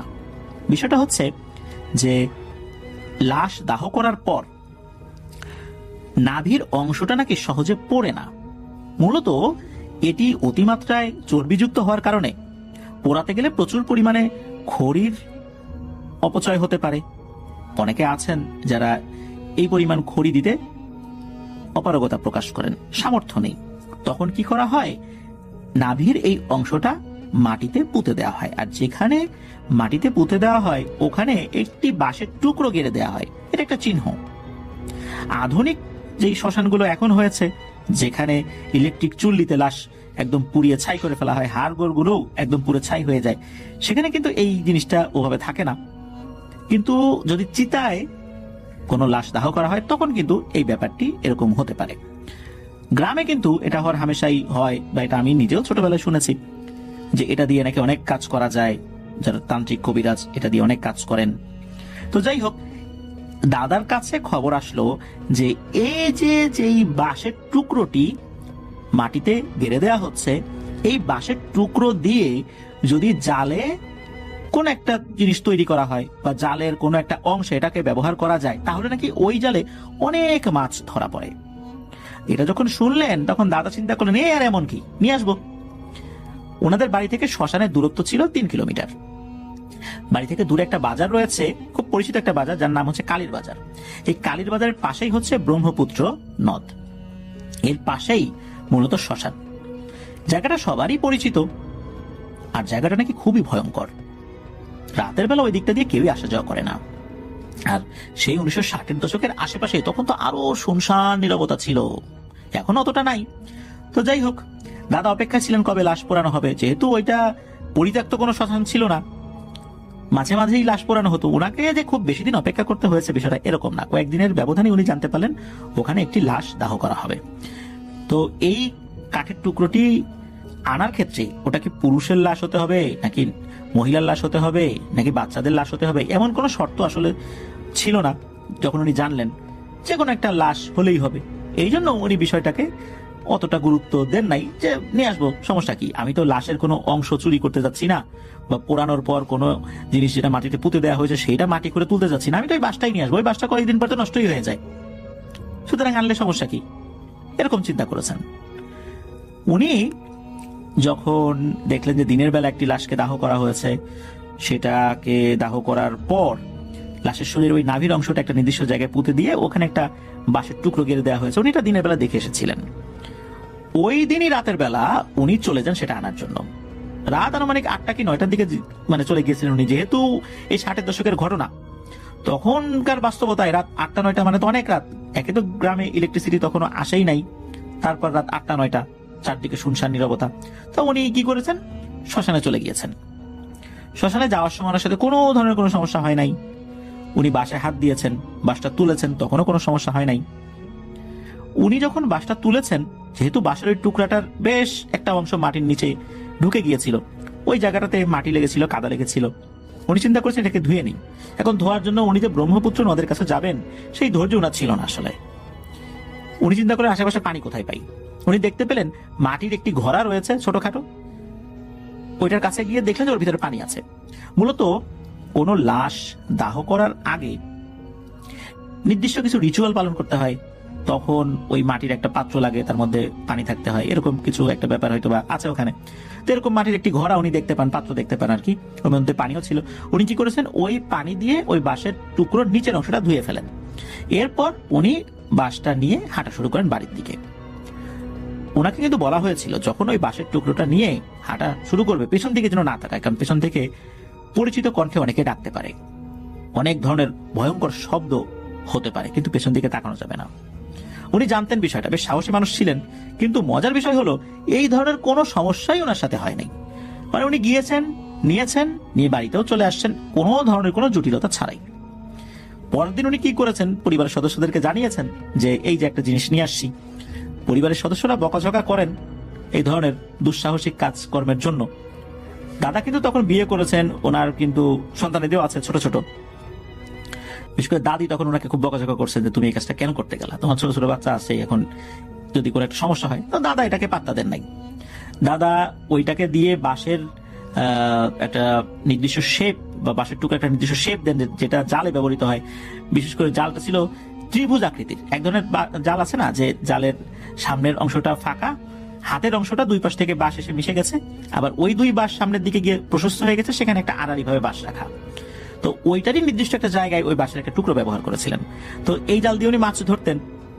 অদ্ভুত ব্যাপার হলো, সত্যি উনি অনেকের থেকে বেশি মাছই পাচ্ছিলেন সেটাতে, উনিও ব্যাপক খুশি। তবে মাছ ধরার পর ওই জালটা উনি কি করতেন, বাইরের যে বৈঠক ঘর রয়েছে বা কাচারি ঘর রয়েছে সেখানে এটা রেখে দিতেন, ঘরের মধ্যে আনতেন না। ঘরের মধ্যে আনার প্রয়োজন নাই। বিশেষ করে এই কৃষি সংক্রান্ত যে সমস্ত উপকরণগুলো রয়েছে, তারপর বিভিন্ন কৃষি যন্ত্রপাতি রয়েছে, মাছ ধরার বিভিন্ন সামগ্রী রয়েছে, এগুলো ওই বৈঠক ঘর বা কাচারি ঘরেই রাখতেন। মাঝে মাঝে বাড়িতে মেহমান এলে ওই কাচারি ঘর বা বৈঠক ঘরে তাদের থাকার ব্যবস্থা করা হতো। মেহমানরা রাতের বেলা যখন ঘুমাতেন, সকাল হলেই ওই বাড়ি ছেড়ে চলে যাওয়ার জন্য তারা খুব ব্যতিব্যস্ত হয়ে যেতেন। কারণ যদি জিজ্ঞেস করা হতো, তখন তারা বলতেন যে গভীর রাত্রে ভয়ঙ্কর কোনো কিছু এই বৈঠক ঘরের চারদিকে ঘুরে বেড়ায়। একটা পর্যায়ে এসে মনে হয় ওই ঘরের সাথে গা ঘেঁষছে। তারপরে মনে হয় যে ভয়ঙ্কর এই অবয়বটি দুই হাত দিয়ে এই ঘরটাকে জড়িয়ে ধরেছে। এরপর মনে হয় যে এখনই বুকের সাথে চাপ দিয়ে একদম চ্যাপটাপ করে ফেলবে এই ঘরটা, আর এই ঘরের মধ্যে যা কিছু আছে সব একদম নিমিষে শেষ হয়ে যাবে। এছাড়া ভয়ঙ্কর ধরনের আওয়াজ তো হতোই, ধূপধাপ শব্দে চারদিকে হাঁটাহাঁটির শব্দও হতো। মেহমানরা তো থাকতে চাইতেন না। আসলে এমনটা তো আগে হয়নি কখনো, হঠাৎ করে এটা শুরু হচ্ছে কেন? তখন দাদার বাবা ওই সময় জীবিত ছিলেন, তখন উনি বিষয়টা নিয়ে চিন্তিত হয়ে পড়লেন। এরপর দাদির সাথে বিষয়টা যখন শেয়ার করলেন, তখন দাদার বাবাকে দাদি বললেন যে হ্যাঁ, আপনার ছেলে এরকম একটা জিনিস নিয়ে আসছে, মনে হয় এই কারণেই সমস্যা হচ্ছে। দাদির সাথে পরামর্শ করে দাদার বাবা কি করেছিলেন, ওই জালের সাথে তো ওই বাঁশের বিভিন্ন জিনিস ছিলই, এটাকে কি করেছেন, কাছাকাছি একটা বাঁশ ঝাড়ের কাছে নিয়ে গিয়ে আগুন লাগিয়ে পুড়িয়ে একদম ছাই করে ফেলেছেন। সকলেই ধারণা করেছিলেন এরপরে এই সমস্যাটা হবে না। বাড়িতে এই সমস্যাটা আসলেই হয়নি, কিন্তু সমস্যা দেখা দিল ওই বাঁশ ঝাড়ে। ওই বাঁশ ঝাড়ে নাকি গোরাত্রে ভয়ঙ্কর এক অবয়বকে দেখা যেত। পূর্বে অনেকেই ওই বাঁশ ঝাড়ের ভেতর দিয়ে রাতের বেলা হাঁটাচলা করলেও কখনো ভয়ঙ্কর কোনো কিছু দেখেন নাই, কিন্তু এই ঘটনার পর থেকেই ওই ভয়ঙ্কর অবয়বটাকে দেখা যেত। রাতের বেলা মনে হতো ওই বাঁশের বাঁশগুলো একদম তছনছ করে ফেলছে, ভয়ঙ্কর তাণ্ডব শুরু হয়ে গেছে। কিন্তু সকালে উঠে তার কোনো নাম নিশানাও পাওয়া যেত না, মনে হচ্ছে সবকিছুই স্বাভাবিক। এই জিনিসটা শুরু হওয়ার পর দাদা আস্তে আস্তে অসুস্থ হয়ে যেতে লাগলেন। খুব বেশি দিন না, অল্প কিছুদিনের মধ্যেই, অল্প বয়সেই দাদা মারা যান, ছোট ছোট বাচ্চা রেখে। তো তাদের এই জেনারেশনটা থেকেই এই যে ফাহাদ হাসান জায়েদ ভাইদের যে জেনারেশন, তারা এসেছেন। এই জিনিসটা আনার পর দাদা, উনি তো মাছ ধরা শুরু করেছিলেন, আর এই জিনিসটা পোড়ানোর পর হঠাৎ করে উনি অসুস্থ হয়ে গেলেন। খুব বেশি দিন আসলে চিকিৎসা করার সুযোগও হয়নি। অনেকেই বলেছিলেন যে এই জিনিসটা কোনোভাবেই ওখান থেকে আনা উচিত হয়নি, কারণ এই জিনিসগুলোর সাথে শ্মশান থেকে ভয়ঙ্কর ধরনের পিশাচগুলো চলে আসে, আর এগুলো যদি একবার আসে যেতে চায় না। ওই জিনিসটা যে পুড়িয়ে ফেলাই হয়েছে, তখন ওই পিশাচটা ওই বাঁশঝাড়ে বন্দী হয়ে পড়ে। এখনো নাকি ওই ভয়ঙ্কর অবয়বটা মাঝে মধ্যে সেই বাঁশঝাড়ে দেখা যায়। তবে এখনো পর্যন্ত কাউকে বড় ধরনের কোনো ক্ষতি করেছে এমনটা শোনা যায়নি, তবে তার উপস্থিতি অনেকেই টের পেয়েছেন। এই হচ্ছে ঘটনা।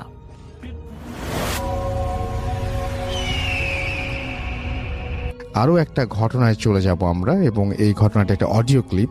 চলুন শুনে আসি অডিও ক্লিপটি। আশা করছি এই অডিও ক্লিপটিও আপনাদেরকে অনেক অনেক আনন্দ দেবে। চলুন শুনে আসি। আসসালামু আলাইকুম, তোর আমন্ত্রণ জানাচ্ছি। আমি আহমেদ বাবু। কেমন আছেন আপনারা? আশা করি সবাই ভালো আছেন। আমি আল্লাহর রহমতে ভালো আছি, আলহামদুলিল্লাহ। এই ঘটনাটি আমাদের সাথে শেয়ার করেছেন টুটুল, চট্টগ্রামের বহদ্দার হাট থেকে, এবং টুটুল তার নিজের জীবনের একটি ঘটনা আমার কাছে শেয়ার করেছেন। টুটুল রিকোয়েস্ট করেছেন আমি যেন ঘটনাটা আমার মতো করে আপনাদের কাছে শেয়ার করি। আমি চলে যাচ্ছি টুটুলের পাঠানো ঘটনায়। আজ থেকে বছর 5 আগের কথা। টুটুল এখনো বাইকিং করেন এবং তখনও তিনি মোটর বাইকিং করতেন। তো বিভিন্ন জায়গায় যেতেন, তার বন্ধু বান্ধব আসতো ঢাকা সহ আরো বিভিন্ন অঞ্চল থেকে বাংলাদেশের, তার সাথে দেখা করতে এবং তারা আড্ডা দিতেন, ট্যুর প্ল্যান করতেন এবং বাইরে চলে যেতেন। তো সেবাকার ঘটনা, তখন মানে বর্ষা চলে যাচ্ছে এরকম একটা সময় টুটুলের কয়েকজন বন্ধু ঢাকা থেকে যোগাযোগ করলেন এবং তাদের সাথে তার খুব বেশি যে ক্লোজ ছিল সেরকম না, মানে বন্ধুর মাধ্যমে পরিচিত। তো তারা বললেন যে তারা বান্দরবানের কোন একটি জায়গায় যাচ্ছেন ট্রাভেল করতে। এই লোকেশনগুলো আসলে টুটুল শেয়ার করতে নিষেধ করেছেন, তো আমি সেই কারণে করব না। তো বান্দরবানের কোন একটা জায়গায় তারা যাচ্ছেন ট্যুর করতে। তাদের ট্যুর প্ল্যানটা তাকে বললেন এবং টুটুলকে বললেন যাবে কিনা সাথে। তো টুটুল রাজি হয়ে গেল, যদিও তাদের সাথে মোটামুটি বেশি দিনের পরিচয় না, অন্য আর একটা এরকম বাইকিং গ্রুপের মাধ্যমে পরিচয়। তো তারপর রাজি হয়ে গেল, কারণ একটা সুযোগ হাতছাড়া করতে চাইছে না। আসলে যখন মানুষ এরকম ট্যুরে যায় তখন মানে ট্যুর পার্টনার পাওয়াটা একটু কঠিন বিষয় যদি তাদের একটা গ্রুপ না থাকে। দেখা যাচ্ছে যে বিভিন্ন জায়গা থেকে মানুষ যখন এক হয় তখন তারা একসাথে যেতে পারে। তো টুটুলের বেলা এমনটি ঘটেছিল, সে তার ক্লোজ ফ্রেন্ড যাদের সাথে সে ট্যুর করতো চিটাগংয়ে, তাদের সাথে মোটামুটি চাচ্ছিল ট্যুর করতে। তো সবাই মোটামুটি ব্যস্ত থাকাতে তাদের টাইমিং মিলছিল না। এর মাঝেই তার এই ঢাকার বন্ধুরা যোগাযোগ করায় টুটুলের জন্য একেবারে সাপে বড় হলো, সে খুশি হয়ে গেল।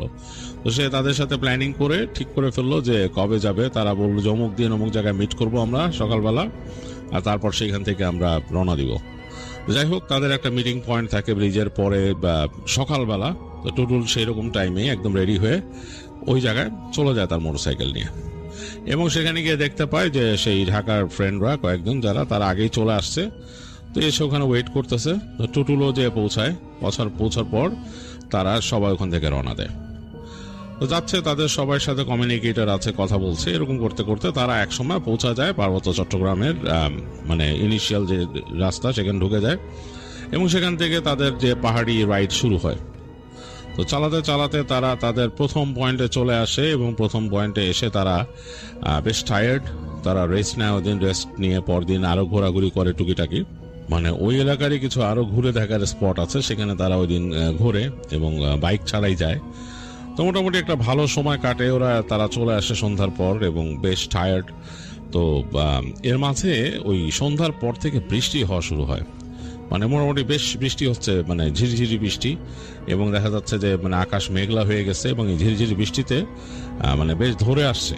তো টুটুল তখন তার বন্ধুদের সাথে আলাপ করে যে এরকম বৃষ্টি হতে থাকলে তো সমস্যা, আমরা যেদিক দিয়ে যাবো যে রাস্তাটা ওইটা তো অনেক উঁচু, মানে এরপরে যে রাস্তাটা পরদিন যেখানে রওনা দেবে সকালে তারা বেশ উঁচু এবং পিচ্ছিল হয়ে যেতে পারে রাস্তাঘাট ইত্যাদি, এবং সামনে কেমন অবস্থা কে জানে।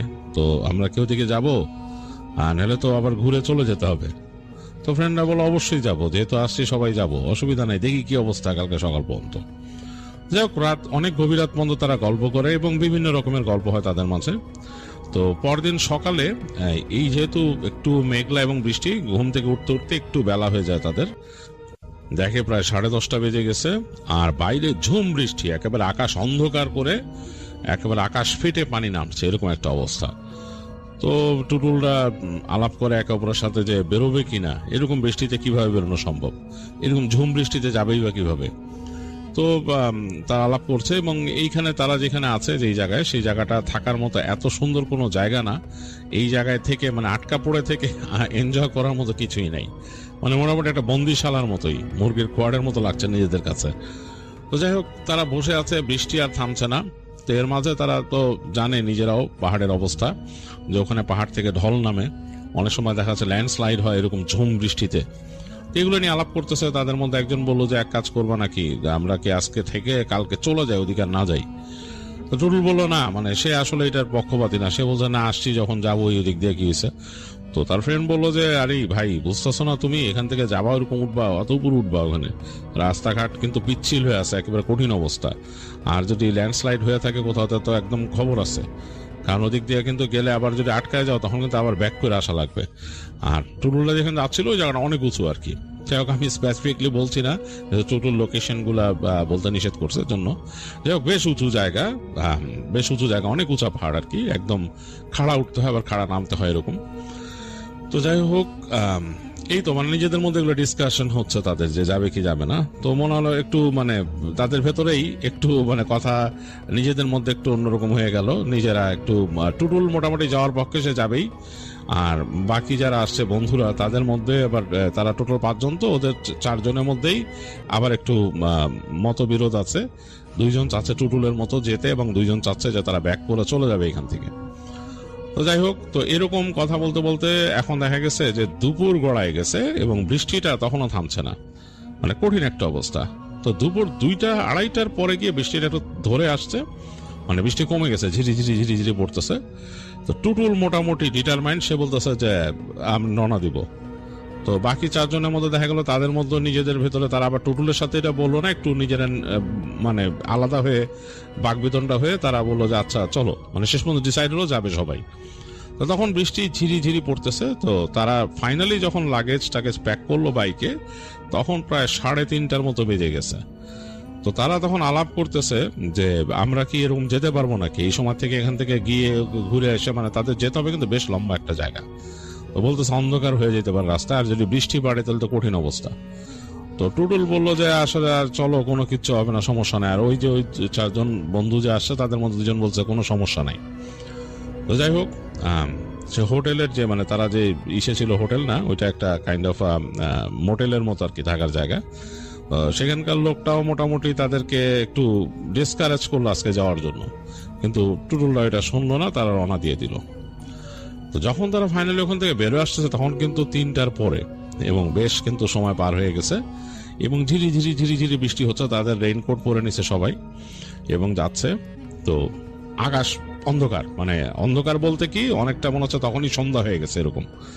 তো তারা যে জায়গাতে যাচ্ছে দেখতেছে যে ওখানে পানির ছিল, দেখলো যে ওটা ফুলে ফুলে উঠছে, মানে খুব খরা স্রোত যাচ্ছে ওখান দিয়ে। তো তার যাই হোক ওগুলো সেগুলো পার হয়ে তারা ঘুরে যাওয়া শুরু করলো পাহাড়ের দিকে, এবং চালায় চালায় যাচ্ছে বাঁকা রাস্তা। এবং অনেক জায়গায় দেখতেছে যে মাটি নেমে আসছে পাহাড় থেকে, পিছলা হয়ে গেছে রাস্তা, এগুলা খেয়াল করতেছে। তো তারপর দিয়ে যাচ্ছে, এটা অনেকটা কাইন্ড অফ লাইক নিজেদের ভেতরে একটু জিদ করে যাওয়ার মতো। টুটুল বুঝতেছে নিজেই চলে এসে যে আসলে এই জিতটা করা উচিত হয় নাই। স্মার্ট হইতো যে আমরা আজকে অন্তত থেকে যেতাম, আজকে রাতটা থেকে যেতাম, তারপরে বেরিতাম। কেন একদম টুটুল মোটামুটি সে বুঝতেই পারছে যে হয়তো তাদের যাওয়ার পথে হয়তো কেন হবেই রাত, মানে বিকাল গড়ায় সন্ধ্যা হয়ে যাবে, আর এখনই তো অন্ধকার হয়ে গেছে। তো এটা বোকামি হয়ে গেছে। আর ওদের ওই যে বাকি যে 2 জন যেতে চাচ্ছিল না, ওদের সাথে আসলে একমত হওয়া উচিত ছিল। সবসময় নিজের এটা প্রাধান্য দিতে হয় না, মানে এইরকম মানে জিদ করাটা ঠিক না যে আমি যাবই, হ্যাঁ, কিন্তু সামনে কি ঘটতে পারে এটা একটু বুঝে নিতে হয়। সবকিছুই ইম্পর্টেন্ট, সিচুয়েশন বোঝা। এগুলো ভাবতে ভাবতে যখন যাচ্ছে, তো এক পর্যায়ে তাদের প্রথম যে এলিভেশন সেটা চলে আসলো। এখান থেকে শুরু হচ্ছে তাদের মোট ক্লাইম করা বা নামা আর কি, এখান থেকে মূল শুরু হচ্ছে, এবং বেশ মোটামুটি বেশ উঁচু জায়গা। তো ওঠা শুরু হলো, তখন কিন্তু অলরেডি বেলা পড়ে গেছে, বেশ অন্ধকার, বৃষ্টি মোটামুটি বেশ তোড় দেখা যাচ্ছে। যেখান থেকে উঠে যাচ্ছে হাতের বাঁ দিক দিয়ে বৃষ্টির মানে একটা মেঘ এবং মেঘের ঝাপটা দেখা যাচ্ছে, বাতাস আসতেছে, বাতাসের সাথে বৃষ্টির ঝাপটা চলে আসতেছে, এবং হেলমেটের ভাইজর ভিজে যাচ্ছে, পুরোপুরি পানিতে ঢেকে যাচ্ছে। তো যদিও ভাইজরটা পিনলেস ভাইজর, তারপরও এসে পড়তেছে ভেতরে, ঘেমে যাচ্ছে। হাত দিয়ে টুটুল বারবার ক্লিন করতেছে। তার সামনে সে কিন্তু মোটামুটি পেছনে, আর টুটুল ওদের মধ্যে মোটামুটি পাহাড়ি রাইড বেশি করছে ওদের তুলনায়। তো সে ওদেরকে বলছে যে আমি পিছনেই থাকি, তোমরা যাও। তো যাচ্ছে এবং ওঠা শুরু করছে, সবাই ক্লাইম করে ওঠা শুরু করছে। টুটুল যাচ্ছে এবং টুটুল দেখতেছে যে একেবারে এই যে ডার্ক হয়ে গেছে, এর মাঝে মেঘ এবং বৃষ্টির ঝাপটা আসতেছে, মুছতেছে, আর উপরে যাচ্ছে, ইঞ্জিন গজরাচ্ছে। এক সময় উঠে গেল ওইখানে, ওরা উঠে এসে এবং যাচ্ছে সামনের দিকে। তো বেশ চলে আসে, ক্লান্ত লাগতেছে চলতে চলতে একটা জায়গায় এসে। তো চিন্তা করছে কি অবস্থা এখন, কি মানে সামনে এগিয়ে যাবে, এদিকে অন্ধকার হয়ে আসছে, এবং এর মাঝখানে কিন্তু তারা কোনো ভেহিকেল দেখে নাই যে কোনো চাঁদের গাড়ি বা কিছু পাস করে গেছে এরকম। তো দেখলো যে ওইখানে একটা দোকান আছে, চায়ের দোকান আছে, তো ওইটার সামনে গিয়ে অ্যাটলিস্ট থামলো। তাদের প্ল্যান ছিল ওইখানে দাঁড়ায় তারা ছবি টবি তুলবে আর কি, যেহেতু তারা উপরে উঠে গেছে একটা পিকে, তো চিন্তা করতেছিল যে এখানে ছবি টবি তুলবে। তো চায়ের দোকানটা দেখে ওটার পাশে বাইক পার্ক করলো। অন্ধকার হয়ে গেছে, বেশ বেশ অন্ধকার হয়ে গেছে, কারণ বিকাল গড়ায় গেছে, আর যেহেতু এই মেঘলা দিন, বৃষ্টির দিন, আর্লি মানে নেমে আসতেছে রাত। তো ওখানে বসে তারা চা খেলো। চা খেয়ে মোটামুটি একটু চেষ্টা করলো নিজেদের ফ্রেশ হইতে, হেলমেট মুছে, তখনও বৃষ্টি ওই যে ঝিরিঝিরি বৃষ্টি পড়তেই আছে, এরকম একটা অবস্থা। তো মুছে চিন্তা করলো যে এখন তার কিছু না, সামনে এগিয়ে যেতে হবে যেমন হোক। তারপর সেখানে বিভিন্ন জায়গায় চেকপোস্ট আছে, ওখানে যে থামতে হয়, আইডি দিতে হয় ইত্যাদি। আর সন্ধ্যার পর হয়ে গেলে একটা বিশাল বিপদ, এরকম একটা অবস্থা। তো ওখানে কিছুক্ষণ বসে এইসব আলাপ করে তাদের যেসব কাগজপত্র ইম্পর্টেন্ট যেগুলো ওই যে সামনে চেকপোস্টে হয়তো লাগবে, সেগুলো তারা মোটামুটি করে রওনা দিল আবার ওখান থেকে। তো এখন যখন রওনা দিচ্ছে, এখন কিন্তু পুরাই অন্ধকার, আর হালকা হালকা পিট পিট পিট পিট বৃষ্টি সে হেলমেটে লাগতেছে। তো টুটুল বুঝলো যে একটা বড় ভুল হয়ে গেছে, এই সময় বেরোনটা ঠিকই হয়নি, একদমই ঠিক হয় নাই। সে নিজে একটা মানে আর কি বোকার মতো কাজ করছে।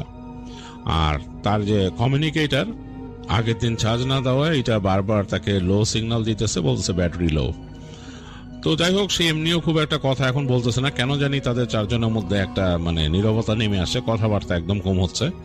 তো বারবার এই কমিউনিকেটরের এই জিনিসটাও তার কাছে অ্যানোয়িং লাগতেছিল, বারবার বলতেছে যে ব্যাটারি লো, আর সবাই চুপ হয়ে গেছে, কথা বলতেছে না। তো টুরুল এক পর্যায়ে মনে করতেছিল যে সে কমিউনিকেটরটা বন্ধ করে দিবে। তো এটা চিন্তা করতে করতেই তার অটোমেটিক তার কমিউনিকেটরটা ডেড হয়ে গেল। তো এখন আরেকটা অন্যরকম একটা অবস্থা, কারণ সে শুধু টেল লাইট দেখতেছে, অন্ধকার, আর তার হেডলাইটটা পড়ছে, তার ফগ লাইট ছিল সেটা অন করে দিছে, এবং সেটার আলোতে এবং বৃষ্টির ছাটগুলো দেখা যাচ্ছে। আর সামনের যে বন্ধু আছে, বাকি তিনজন সামনে চলে গেছে, তার সামনে একজন আছে, এবং কোনো একটা কারণে ওদের মধ্যেও একটা মানে কমিউনিকেশন গ্যাপ হয়েছে বা সামথিং লাইক দ্যাট। তারা একটু কাইন্ড অফ মনে হচ্ছে যে একটু অফ একজন আরেকজনের থেকে, এবং বেশ স্পিডে টানতেছে এরকম অবস্থায়। টুটুল কিন্তু তাদেরকে বলছিল একটু আগে যে দেখো তাড়াতাড়ি টানো না বেশি, ওইভাবে যাওয়ার কিছু নাই, যেহেতু অন্ধকার হয়ে গেছে, চেকপোস্টে যাইতে হবে এর আগে, কিন্তু কিছু করার নাই, অন্ধকার তো হয়েই গেছে, তো এইভাবে টানার কিছু নাই। তো এটাতে মনে হলো যে যারা যেতে চাচ্ছিল না এখানে, তারা বেশ মনে হচ্ছে একটু রেগেই আছে। তো যাই হোক, ওরা বেশ স্পিডে টেনে যাচ্ছে সামনে।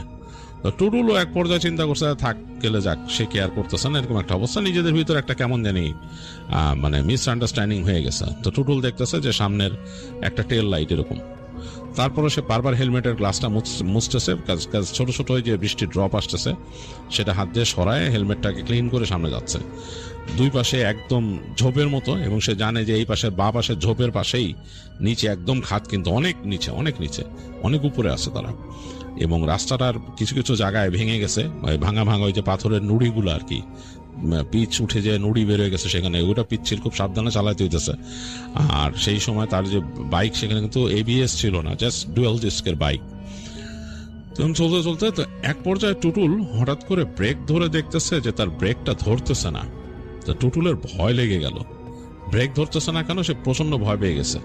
তো মানে ভয়ের চোটে সে একদম মানে তার মানে আত্মা উড়ে গেছে, কারণ উঁচা নিচা জায়গা, তো সেই ইঞ্জিন ব্রেকের মধ্যে একটু ঢাল ছিল, ইঞ্জিন ব্রেক দিয়ে নেমে সে কোনো মতো চেষ্টা করলো ব্রেকটা ধরতে। তো ব্রেকটা মানে ধরতে না ধরতে একটু করে ধরে থামছে। তো টুটুল বায়ে চাপায় ফেলছে, বাইক চাপায় ফেলে একেবারে রাস্তার পাশে দাঁড়ায় গেছে, দাঁড়ায় যে তার বুক ধুক ধুক ধুক ধুক করতেছে, মানে একটু আগে তার ব্রেক ধরতেছিল না।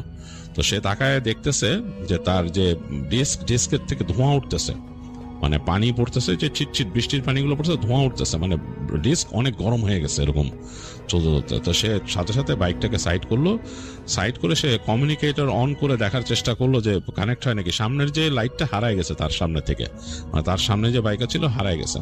তারা আর তার দিকে তাকায় নেই, পিছনে যে ছিল সে খেয়াল করে নাই টুটুলের দিকে, সে চলে গেছে। তো মোটামুটি টুটুল কিন্তু একা দাঁড়ায় আছে এই জায়গাটায়, পুরোপুরি একা, আর কোনো মানুষজন নাই, নীরব, এবং হালকা টিপটিপ বৃষ্টি পড়তেছে। তার হেলমেটের মধ্যে টপ টপ করে শব্দ হচ্ছে বৃষ্টির ড্রপগুলার, আর তার ডিস্কের থেকে ধোঁয়া উঠতেছে। তো টুটুল চিন্তা করতেছে এটা কি করবে, তার মাথার মধ্যে কাজ করতেছে না যে মানে সে কি করবে। তার কাছে পানি ছিল ছোট অল্প একটু বোতল, তো সে ওই বোতলটা নিয়ে ওই ততটুকু পানি তার ডিস্কের মধ্যে ঢাললো, যে ফস করে উঠছে, একদম ধোঁয়া উঠে গেছে, যদি এটা নিয়ম না। কিন্তু টুটুল চিন্তা করতেছে, মানে এরকম নিয়ম না যে সাথে সাথে ডিস্কে, গরম ডিস্কে পানি ধরার। তো তারপরে সে চিন্তা করছে যে এখন বৃষ্টির পানিতে এমনি লাগতেছে, ডিস্ক তো এমনি একটু ঠান্ডা থাকার কথা ছিল, কিন্তু এত গরম হইলো কেমনে। তো এরকম চিন্তা করতেছে, তো টুটুলের কাছে হঠাৎ মনে হলো যে তার আশেপাশের যে ঝোপঝাড় সামনের, এটার মধ্যে একটা আলোড়ন, মনে হলো এরকম মানে কাঁপতেছে ঝোপঝাড়গুলা। তো তার বুকের মধ্যে একটু ধুপ করে উঠলো যে কি এটা, এরকম করে ধূপধাপ এরকম করে ঝোপ নড়তেছে কেন পাশের, মনে হচ্ছে কিছু একটা মুভ অ্যারাউন্ড করতেছে ঝোপের ভেতরে পাশের। এবং ঝোপটা ছিল এরকম যে তারা সে এখন থেকে সামনে যে যেখান থেকে নামবে ওইটা ডান দিকে মোড় নিয়ে গেছে, মানে রাস্তাটা ডান দিকে মোড় নিয়ে গেছে এবং ওই জায়গাতে একটা ঢাল তৈরি হয়েছে, একটু নেমে গিয়ে আবার বায়ে ঘুরে যাবে এসের মতো, এবং পুরো জায়গাটা কিন্তু নিচের দিকে নামতেছে এবং নামার পরে আবার উপরে উঠতে হবে টানে, এরকম একটা অবস্থা। মানে বাঘটা একটু অন্যরকম আর কি, পাহাড়ি বাঘ আর কি, এর মধ্যে ঝোপের মধ্যে বেশ নড়াচড়া হচ্ছে, মনে হচ্ছে কিছু নড়তেছে, এরকম একটা অবস্থা। তো টুটুল না ভয় পেয়ে গেছে, তার মনের মধ্যে একদমই হয়ে গেছে। এবং তারপরে তখন সে শব্দ শুনতে পেল, অনেকটা মনে হয় শিয়াল যেমন শব্দ করে একসাথে হয়ে, মানে ডাকে না, কেমন যে একটা কুই কুই শব্দ করে কতগুলো শিয়াল, সেই ধরনের একটা শব্দ টুটুল শুনতে পাইছে। এবং তার বুকটা মানে ভয়ে কাঁপা শুরু করছে। সে তাড়াতাড়ি, তার বাইক কিন্তু স্টার্টেই ছিল, বাইকটা কিন্তু নিউট্রাল করে সে রাখছিল, সে তাড়াতাড়ি তার হেডলাইটটা ঘুরে ঝোপের মধ্যে ফেললো। তো যখন হেডলাইটের আলো ঝোপের মধ্যে পড়ছে, জায়গাটা মনে ঝরঝর করে নড়ে উঠছে, কেমন জানি নড়ে উঠছে, মানে পুরো ঝোপগুলো এরকম নড়ে উঠছে, হেলে উঠছে, মনে হচ্ছে কেউ একজন মুভ করে গেছে ওখান থেকে, এবং বেশ বড় আকৃতির কিছু গেলে যেরকম সেরকম। তো টুটুলের কাছে বেশ ভয় লাগলো, সেদিক ওদিক তাকায় দেখতেছে কেউ নাই, এবং সামনের দিকে কিন্তু ঢাল নেমেই গেছে, এই যে বাঁ দিকে ঢাল নেমেই গেছে, এবং এই অন্ধকারের মধ্যে হেডলাইটটা যতদূর যাচ্ছে দেখতেছে বৃষ্টির ড্রপগুলো অন্ধকারে আলোর মধ্যে দেখা যাচ্ছে, নিচের ঢাল আর দেখা যাচ্ছে না। তো ওটা যাওয়ার কথা না, আলো তো আর এত নিচে যাবে না, কিন্তু সে অনেক উপরে কিন্তু। তো টুটুল তাড়াতাড়ি বাইকে উঠে বসলো, চিন্তা করলো যা থাকে কপালে দেখি আস্তে আস্তে এগোনোর চেষ্টা করি। তো সে মানে জাস্ট মানে আস্তে আস্তে মানে সামনের দিকে এগোনোর চেষ্টা করলো।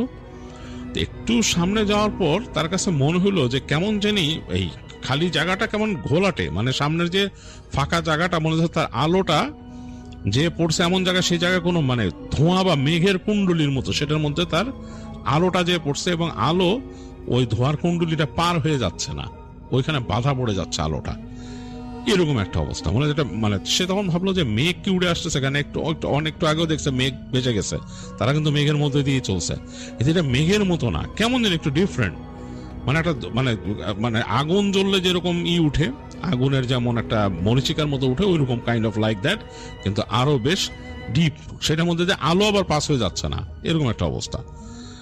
তো সে আবার সামনে বাড়ার চেষ্টা করলো, কিন্তু সে পায়ের ব্রেকটা ট্যাপ করে দেখতেছে যে আটকাচ্ছে কিনা, এবার ভালো যে আমি একটু পিক আপ দিয়ে সামনে যাব। এই সময় মনে হলো তার বাইকটা কিছু সাথে ধাক্কা খেয়েছে, এরকম একটা অবস্থা, কিন্তু কিছুই কিন্তু নাই। তারপর সে ফাইন্ড আউট করলো তার বাইকটা পেছন দিকে, সে কিন্তু ডাউন হিল নামতেছিল, পেছন দিকে মানে মনে হচ্ছে ধাক্কা দিয়ে সরাই দিতেছে পেছন দিকে, এবং তার বাইক হড়হড় করে পেছন দিকে চলে আসছে। তো ভয়ে টুটুলের আত্মা কেঁপে গেছে, তার হ্যান্ডেল হয়ে যাচ্ছে, পেছন দিকটা বাঁকা হয়ে একদম পাশে চলে আসতেছে। তো সব ব্রেক চেপে ধরছে, কিন্তু দেখলো যে ব্রেক চেপে ধরার পর পেছন দিকে তার বাইক ছ্যাঁচড়ায় যাচ্ছে, এবং ঝোপের দিকে মানে বাঁ দিকে ঝোপ, এই পাশে ওই পাশে কিন্তু ঢাল, আর মনে হচ্ছে তাকে ধাক্কা দিয়ে কিছু একটা ফেলে দিতেছে ওদিক থেকে, অদৃশ্য একটা শক্তি এরকম। তো টুটুল ভয়ে চিৎকার করে উঠলো, চিৎকার করে উঠে সে মানে ওখান থেকে বসে ইয়াল্লা ইয়াল্লা দোয়া পড়া শুরু করছে। তো যখন সে দোয়া পড়তেছে তখন মনে হলো যে তার এই ধাক্কাটা থেমে গেছে, বাইকের মানে যে ধাক্কা দিতেছিল থেমে গেছে, কিন্তু সে খেয়াল করতেছে তার হেডলাইটের আলোতে সামনেই যে ধোঁয়াটা একটা কুণ্ডুলির মতো এরকম, সেটা একটা কুণ্ডুলি এরকম ধোঁয়ার কুণ্ডুলির মতো, কিন্তু এটা ঠিক ধোঁয়া না, এটা মনে হচ্ছে অনেকটা নড়তেছে চড়তেছে এরকম একটা অবস্থা, তার থেকে বেশ সামনে। তো টুটুল ভয়ের চোটে আবার যাওয়ার চেষ্টা করলো, তার মানে সে ভয়ের চোটে পিছন দিকে তার যেতে পারে না, তার প্রচন্ড ভয় লাগতেছে, সে আবার সামনে যাওয়ার চেষ্টা করলো, আবার যে ধোয়ার কুণ্ডুলির সাথে বাড়ি লাগলো, এইবার মনে হলো তাকে ধরে ঠেলে নিয়ে ছ্যাঁচড়া একদম পিছন দিকে, এবং টুটুল ভয়ের চোটে বুঝলো যে সে ঝোপের পরে পড়ে যাবে, সে মানে দোয়া পড়া শুরু করছে। এই সময় তার বাইকটা ধাস করে পড়ে গেছে কাত হয়ে, এবং টুটুলও সাইড করে গড়ায় পড়ছে, পড়ে একদম ঝোপের এই পাশে দাঁড়াইছে, এবং বাইকটা ধাম করে পড়ে স্টার্টটা বন্ধ হয়ে গেছে তার। সে দেখতেছে তার মানে যে হেডলাইট নিভে গেছে, এবং অন্ধকার, ডিপ অন্ধকার, ভয়ে তার আত্মা উড়ে গেছে টুটুলের। এবং এই সময় মনে হলো তার আশপাশ দিয়ে কিছু একটা চলতেছে এই ঝোপঝাড়ের ভেতর দিয়ে। টুটুলের ভয়ে মানে তার কলিজা শুকায় গেছে, কোনো একটা কিছুর এক্সিস্টেন্স সে টের পাইতেছে, মনে হচ্ছে তার আশেপাশে কোনো এক্সিস্টেন্স আছে।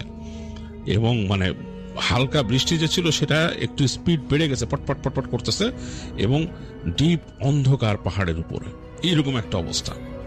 মানে টুটুল ভয়, মানে সে নিঃশ্বাস নিতেও ভুলে গেছে, সে যে নিঃশ্বাস নিবে এটাও তার মানে নিঃশ্বাস নেওয়ার কোথাও আসতেছে না মাথায়। সে কিন্তু পড়ে আছে, যে ওঠার চেষ্টা করতেছে না, হাতে গ্লাভস পরা, গ্লাভসটা ভিজে গেছে, এবং বা সে ঝোপের মধ্যে পড়ে আছে, পাশে একটু ঘাসের মতো জায়গা। তো এক পর্যায়ে চিন্তা করলো যেহেতু পড়ে থাকলে হবে না, কিছু একটা আছে আশেপাশে তার, এবং অশুভ প্রেজেন্স। তো টুটুল মনে মনে দোয়া পড়া শুরু করলো, যা শিখছে জীবনে দোয়া দূর সুরা সব পড়া শুরু করলো। তো এরকম যখন সে দোয়া পড়তেছে আর মনে মনে আল্লাহর কাছে সাহায্য চাইতেছে, এই সময় হঠাৎ করে সে দেখলো যে দূর থেকে একটা এরকম লাইটের মতো আসতেছে আর কি।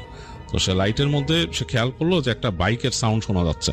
অ্যাকচুয়ালি একটা না, মনে হচ্ছে একাধিক বাইকে আসতেছে। তো টুটুলের বুকে সাহস ফিরে আসলো, এবং সে হঠাৎ খেয়াল করলো যে বেশ শব্দ করে ঝোপের ওই পাশ থেকে, মানে যেই দিকে ঝোপঝাড় প্রথম নড়ছিল সেই জায়গা মনে ভেঙে চুরে কিছু চলে গেল ঝোপের ওদিক দিয়ে। ভারী কোনো অনেকটা পাথর যদি কেউ রোল করে ফেলায় দেয় নিচে, সেরকম কিছু একটা ফটাস করে চলে গেল দিক দিয়ে। এবং সে দেখলো যে হেডলাইটটা নিচ থেকে, মানে সে তো রাস্তা ঢালু, ওখান থেকে হেডলাইটের আলো এসে পড়ছে, এবং ইঞ্জিনের গজরানির শব্দ আসতেছে, কারণ ওই উঁচু উঠে আসতেছে তো ইঞ্জিন সাউন্ড করে আসতেছে। তো এই সময় সে বুঝলো যে একটা না একাধিক বাইক আছে, এবং সে কয়েক সেকেন্ডের মধ্যে দেখলো যে বাইক একটার পর একটা আসলো, মানে তার ফ্রেন্ড এসে পড়ছে। তো টুটুলের গায়ে হেডলাইটের আলো এসে পড়ছে, এবং সে দেখলো প্রত্যেকটা বাইক এসে তার পাশে আর থেমে গেল, এবং টুটুলের মানে প্রাণে পানি চলে আসছে। সে মানে একটু সাহস ফিরে পাইছে, সে সাথে সাথে শুকরিয়া আদায় করা শুরু করলো, এবং তার সেই বন্ধুরা নেমে এসে বললো, এই তাড়াতাড়ি উঠো তুমি মিয়া, কি অবস্থা তোমার। তাড়াতাড়ি এসে তাকে টেনে তুললো ফ্রেন্ডরা, তুলে তাদের মধ্যে আবার একজন যে তার বাইক সোজা করলো, সোজা করে দেখলো স্টার্ট দিলে স্টার্ট হয়েছে বাইক।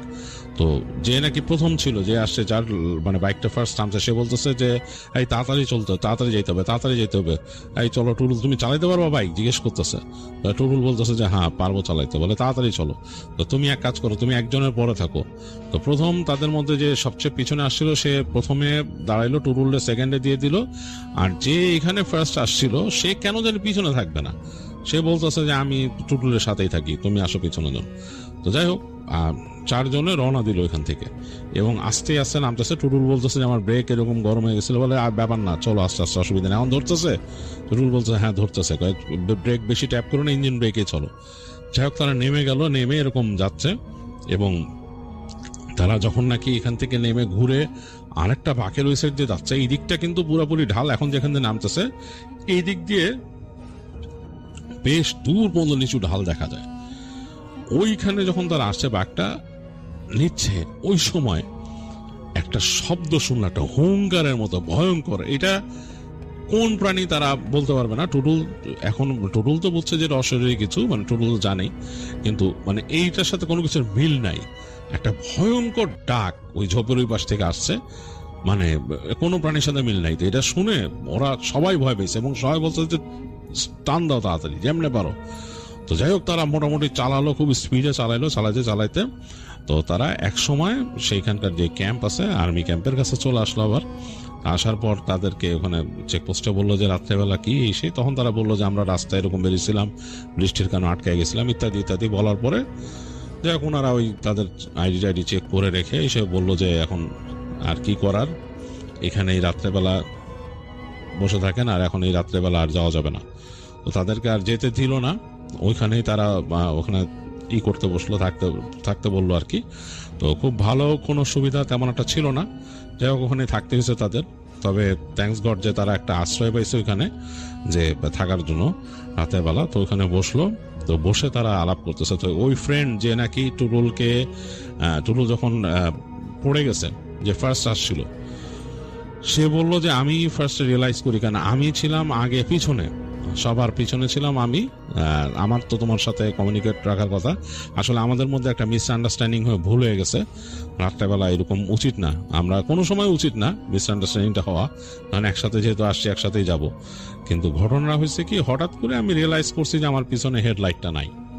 তো আমি চিন্তা করলাম কি ব্যাপার, ওকে পিছায় গেছে। তা আমি স্লো করলাম, একটু স্লো করে দেখি আমি অন্যদের থেকে পিছায় যাচ্ছি। তা আমি পরে বললাম ওদের কমিউনিকেটারে যে কমিউনিকেটার ডিসকানেক্টেড, টুটুলের সাথে কানেকশন নাই, আর টুটুলে পাওয়া যাচ্ছে না। তো সবাই দাঁড়ায় গেল তখন।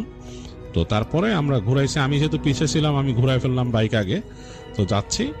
তো তো যে মানে পিছনে কি হইলো, কোথায়, তোমার তো কোনো খবর নাই। তো অনেক দূর যে আমরা যখন আবার এরকম নেমে উঠবো, তখন আমি হেডলাইটের আলোতে দেখতেছি কিছু একটা জিনিস, একটা ভাই মানুষের মতো মনে হইলো, যে একদম কালো কুচকুচা, এবং ওইটার ইসে আমার হেডলাইটও পড়ছে পিছনের দিকটায়, মনে হচ্ছে যে একটা ইসের মতো, অনেকটা খাঁচকাটা টাইপের। তোমার বাইকের হ্যান্ডেল ধরে ঠেলে তোমার ওদিকে ফালাই দিল, এবং আমার যখন নাকি হেডলাইটটা পড়ছে ওইটা কিন্তু ঘুরে তাকাইছে আমার দিকে, ওইটার এরকম লাল লাল চোখ বড়। মানে ভাই আমি ভাবতেছিলাম যে আমি বাইক ঘুরায় মানে পড়ে যাবো ওইখানে এরকম, কিন্তু ওই জায়গায় ঘুরানোর মতো কোনো উপায় নেই, আমি কিন্তু আসতাম না ওই জায়গায়। এখন আমার যেহেতু কোনো উপায় নেই, এর জন্য আমার ওখানে আসতে হয়েছে। টুটুল রাগ করো না ভাই, কিন্তু আমি প্রচন্ড ভয় পেয়েছিলাম। তো আমার হেডলাইটটা পড়াবার ঘুরায় তাকায়, সেটা আবার দৌড়ায় ঝোপের মধ্যে যা পড়ছে। তুমি দেখো নাই কিছু? টুটুলে বলছে তুমি দেখতেছো না তোমার বাইক দিয়ে ঠেলা ফেলাই দিছে এরকম? টুটুল বলতেছে না রে ভাই আমি দেখছি এরকম অন্ধকার একটা ধোঁয়ার মতো এরকম, আমি দেখছি। তার বন্ধুরা বলছে না আমরা কিছু দেখিনি, আমরা এমনি দেখতেছি ঝোপঝাড় নড়াচড়া করতেছে, এখানে বাতাস হইতেছে, এটার জন্য হইতে পারে। তো তখন পিছনে বন্ধু করতেছে, ও এর লেগা তুমি আমার আগে দিছো, পিছিয়ে থাকতে চাও নাই? তখন বলো যে হ্যাঁ এরকম দেখলে তুমি কি করতা? তো টুটুল বলতেছে না ভাই এটা আসলেই মানে অনেক ভয়ঙ্কর জিনিস ছিল, যেটাই হোক মানে করো না ভাই, সত্যি কথা আসলে ভয় পাওয়ার আমি হলো তাই করতাম, তোমাদের কাউরে কোনো ব্লেম দিতেছি না। আমি দেখছি এরকম একটা কালো রঙের কুচকুচা ধোঁয়ার কুণ্ডলির মতো আমার ঠেলা ফালাই দিছে ওইখানে, এরকম অবস্থা। যাই হোক, তারা যেখানে গল্প করতেছিল ওইটাও একটা এরকম টিন শেডাল একটা জায়গা, একটা টিন শেডাল জায়গা, বসার কিছু চেয়ার টেবিল আছে এরকম, এবং চারিপাশটা কাইন্ড অফ লাইক খোলার মতোই আর কি, মানে পিছনের সাইডটাই। তো ওই জায়গাও বেশ ভয় লাগতেছে, তারা যখন আলাপ করতেছিল ভয় লাগতেছিল। তো তখন ওইখানে একজন তাদেরকে একটু নাস্তা টাস্তা দিছে এনে আর কি। তো সেই একটা লোক এসে, তো লোকটা তখন বলতেছে যে আপনাদের কি ঘটনা কি? তখন বলতেছে যে এরকম এরকম। তো লোকটা বলছে এই জায়গায় আসলে পাহাড় তো অনেক উল্টাপাল্টা জিনিস মানে আছে। তো বলছে এরকম এরকম দেখছি, আপনি কি এরকম কিছু এক্সপিরিয়েন্স করছেন কখনো? লোকটা বলতেছে যে হ্যাঁ আমাদের অনেক কিছু এক্সপিরিয়েন্স করতে হয়, এখানে যখন আমরা থাকি অনেক কিছুই আমরা মানে এক্সপিরিয়েন্স করি, এটা শেয়ার করার কিছু নাই। তবে রাত্রেবেলা এরকম এমন ভাবে রওনা দিয়ে না কখনো যে রাতের বেলা পাহাড়ে চলাফেরা করা লাগে এরকম, তাও তো এবং দুর্যোগপূর্ণ আবহাওয়া, বাইরে বৃষ্টি বাদলা হইতেছে, এটা খুব না, হ্যাঁ মানে দোয়া দূরত পড়ে চলাফেরা। আজকে তো তাও এসে পৌঁছেছেন এখানে, ক্যাম্প পর্যন্ত আসতে পারছেন। কত রকম দুর্ঘটনা হয়, মানুষ পড়ে যায়, আরো কত সমস্যা আছে এরকম। যাই হোক, সে দেখা গেল যে মনে হলো যে কিছুটা আড়াল করলো এইসব ব্যাপার। তোরা চারজন ওইখানে মানে ছিল, ওই রাতের বেলা কোনো মতেই শুয়ে টুয়ে ছিল আর কি। সকালবেলা ওইখান থেকে রওনা দেয়, রওনা দিয়ে টুটুলটা বের হয়ে এসে তারা মানে ফিরে আসে আর কি ওখান থেকে। তাদের যেখানে আসার কথা একটা আরেকটা রিসোর্টের মতো সেখানে ছিল। আর রিসোর্ট বলতে কি মানে একটা থাকার, ওগুলো আসলে পুরোপুরি পূর্ণাঙ্গ কোনো রিসোর্ট না, ওইটা আসলে মানুষ এসে ওই জায়গায় থাকে, হোটেলের মতো আর কি, রাত কাটায় আর কি। যাই হোক, ওখানে ছিল, ওখানে থাকার পর সেই জায়গায় ওই যে হোটেলের যে মালিক সে বললো যে আরে ভাই পাহাড় যেখানে আপনারা যেখান থেকে আসছেন ওই জায়গাটা আসলে একটু অন্যরকম, ওখানকার যারা এখানকার লোকাল মানুষ আছে তারা বলে যে ওই জায়গায় দেওয়া আছে, এবং অনেকেই এরকম ভয় পায়। এখানকার লোকাল মানুষরাও এখানে রাত্রেবেলা যায় না, আর আপনারা ওখান থেকে আবার উঠে আসছেন, এরকম নেমে আসছেন রাত্রেবেলা, তাও বৃষ্টির মধ্যে। ভাগ্য ভালো যে সামনে ক্যাম্প পাইছিলেন, ক্যাম্প না পাইলে তো সমস্যা ছিল আপনাদের, কেমনে কি হইতো। তো বলো যে হ্যাঁ রাত্রেবেলা তো আপনারা তা এত দূর রাস্তা আবার আসতে পারতেন না। তো টুটুল বললো যে হ্যাঁ আল্লাহ বাঁচাইছে ভাই, বেঁচে গেছি। তো ওই ঈশ্বরও বললো আর কি রিসোর্টওয়ালা যে সাবধানে ভাই এরকম রওনা দিয়েন না, কখনো এরকম সময় রওনা দিয়েন না। আর বৃষ্টি বাদলাতে আরো সমস্যা থাকে, হঠাৎ করে ধরেন ল্যান্ডস্লাইড হইলো, কাদা মানে একদম ল্যান্ডস্লাইড হলে তো খুব খারাপ অবস্থা ভাই, পাহাড়ের উপর থেকে কাদা নেমে আসে রাস্তার মধ্যে, আর চলার পথে পড়লে তো মরেই যাবেন, একদম মরে যাবেন, কারণ আপনার উপরে যদি পড়ে আপনি শেষ। আর ধরেন আপনি যাইতেছেন সামনে ল্যান্ডস্লাইড হয়ে আছে সামনে, আপনি কেমনে পার হবেন ওইটা? আবার দেখা যাবে পিছনেও ফিরতে আসতে পারবেন না, আবার সামনেও আটকে যাবেন, ওই জায়গাটায় কি অবস্থা বলেন? আর এটা তো জানেনই যে আমরা মুসলমান, আমাদের তো বিশ্বাস করতেই হয় জিনপুরি এগুলোতে আছে, মানে উপরে জিনিসগুলা। পাহাড় যেহেতু নির্জন জায়গা, এইসব জায়গায় তো এরকম থাকেই। যাই হোক, টুটুল শুনে তখন টুটুল বুঝছে যে এরকমই কোনো খারাপ জিনিস তার সামনে পড়ছিল, বা সে হয়তো যাচ্ছিল ওই রাস্তায়, ওখানে ছিল ওই জিনিসটা, যেটা তাকে হয়তো ওই যে ধাক্কা দিয়ে ফেলে দিয়ে গেছে। সে কোনো কারণে পুরো ওটা দেখতে পারে নাই, তার পিছনে যে ফ্রেন্ড ছিল সে দেখতে পারছে ওইটার জিনিস, কারণ এই তো দুজনের বর্ণনায় একটা জিনিস পাইলো, সে তো ফোর্সটা পাইছে যে তাকে ঠেলে ফেলে দিছে, আর তার ওই ফ্রেন্ড জিনিসটা দেখছে পিছন থেকে। তো এটাই ছিল টুটুলের একটা অভিজ্ঞতা।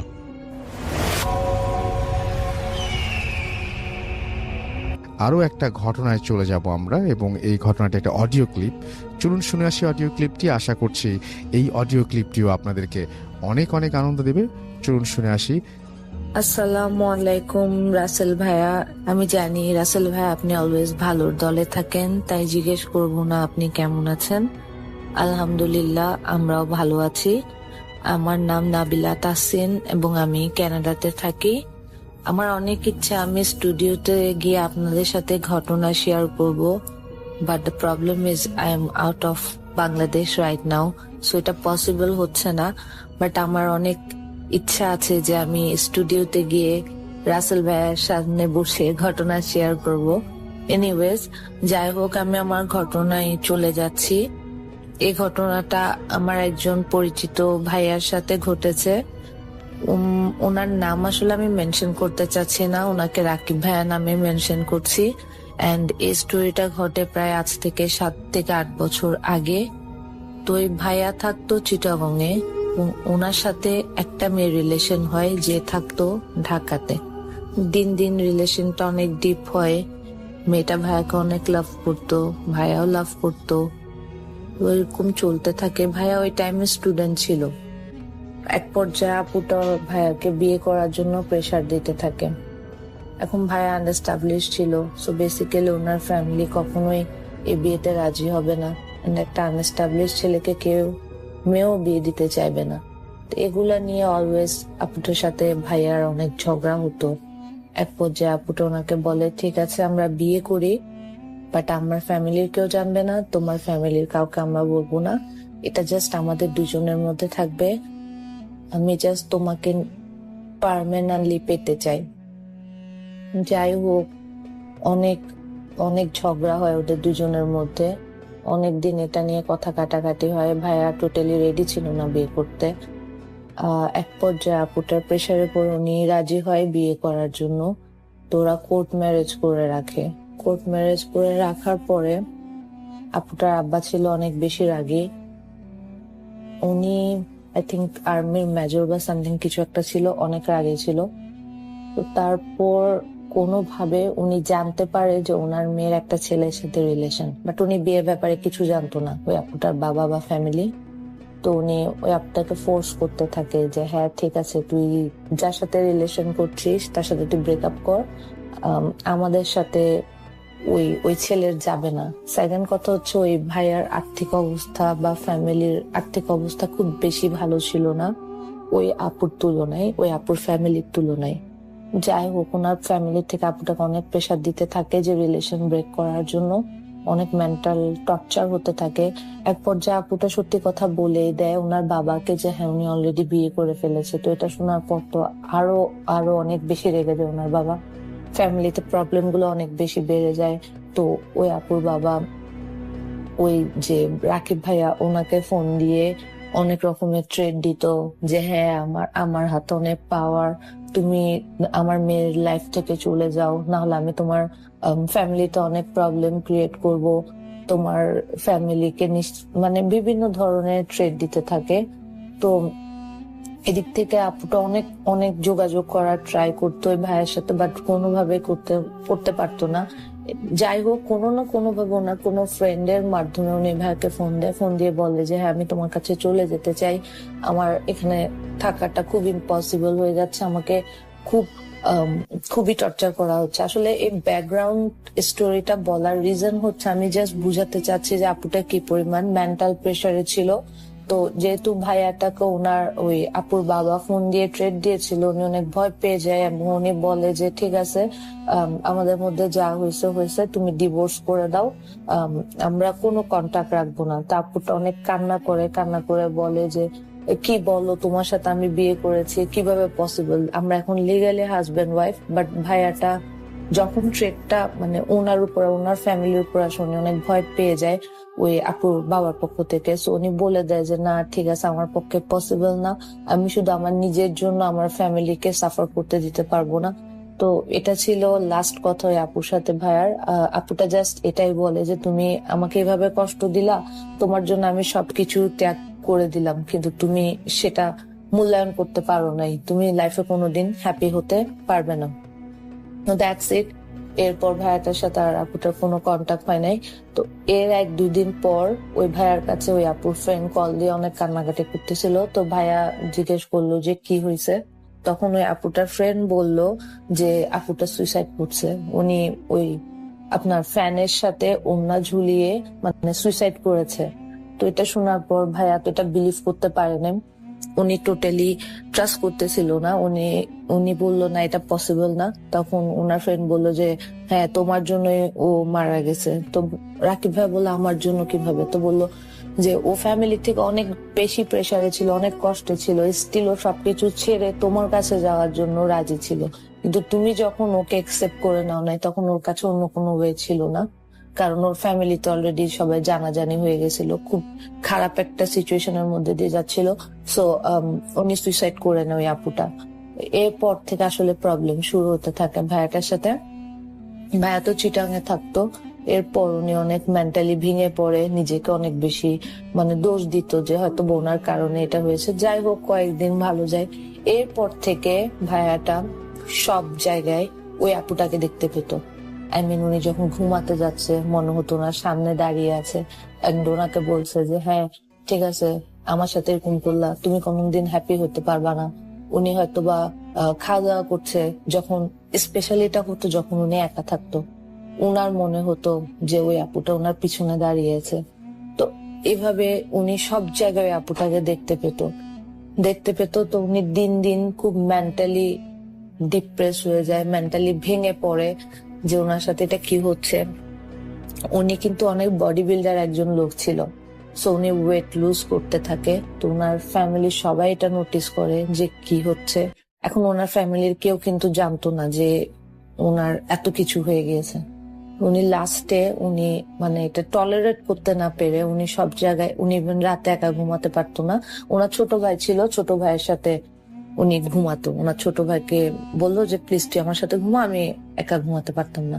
ওনার মা নোটিস করে যে ওনার ছেলে অলওয়েজ কেমন জানি আতঙ্কিত থাকে। তো পরে ওই ভাইয়াকে আস্ক করলো যে তোমার কি সমস্যা বা কি হয়েছে। তো ভাইয়া ফার্স্টে বলতে চায় নাই। লাস্টে যখন ওনার কাছে এগুলো সহ্য হচ্ছিল না, দেন উনি ওনার মায়ের সাথে শেয়ার করে যা যা হয়েছে। তো ওনার মা শোনার পর তো মানে খুব ভয় পেয়ে যায় অ্যান্ড বলতে থাকে যে এত কিছু হয়ে গেল তুই আমাদেরকে বললি না। যাই হোক, তো এটা ওই ভাইয়া কিন্তু এটা অনেকদিন সাফার করে, প্রায় 2-2.5 মাসের মতো এটা সাফার করবে আপুটাকে দেখা সব জায়গায়, যে উনি হোয়াইট শাড়ি পরে আসতো আর উনি এটাই বলতো যে তুমি কোনোদিন হ্যাপি থাকতে পারবা না। ভাইয়াকে এটাই বলতো যে হ্যাপি থাকতে পারবা না। যাই হোক, তো এরপর ওরা একটা হুজুরের কাছে যায়। হুজুরের কাছে যাওয়ার পর কিছু রিচুয়ালস করে। এগুলো আসলে আমি ডিপলি জানি না কি কি হয়। যেটাই হোক, আস্তে আস্তে ওই ভাইয়াটা ওই আপুটাকে দেখা বন্ধ হয়ে যায়, ওনাকে আর দেখতো না। যাই হোক, ওই ভাইয়া এখন বিয়ে করেছে, বাট দ্য প্রবলেম ইজ উনি কখনো ওনার বউকে মানে কি বলবো লাভটা করতে পারেনি। স্টিল এখন উনি সংসার করছে, কিন্তু ওনার বউর সাথে অলওয়েজ ওনার অনেক ঝগড়া হয়। উনি অনেক অনেক মানে ইরিটেট ফিল করে যখনই ওনার বউকে দেখে বা ওনার বউয়ের ম্যাটারে কোনো কথা হয়। ইভেন আমিও যদি আস্ক করি ভাইয়া ভাবি কেমন আছে, উনি অনেক রেগে যায়। He was like don't ask me about her, মানে অনেক অনেক বিরক্ত ওনার ওয়াইফের উপর। তো আমি জানি না আসলে এটার সাথে ওই আপুটাকে সব জায়গায় দেখার রিলেশন আছে কিনা, but I still feel like যেহেতু আপুটা বলেছিল যে ওনাকে হ্যাপি থাকতে দিবে না, মেবি ওই কারণে এটা হচ্ছে। ওনার ওয়াইফের সাথে ওনার রিলেশনটা কখনোই নর্মাল হয়নি।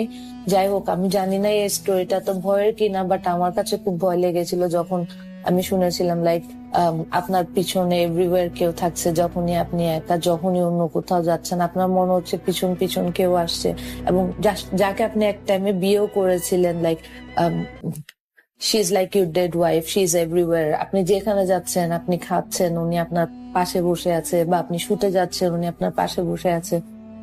সো আমার কাছে অনেক ভয়ঙ্কর ছিল ব্যাপারটা। সো এটাই ছিল আমার ঘটনা। রাসেল ভাই যদি ভালো লাগে প্লিজ এটা টেলিকাস্ট করবেন।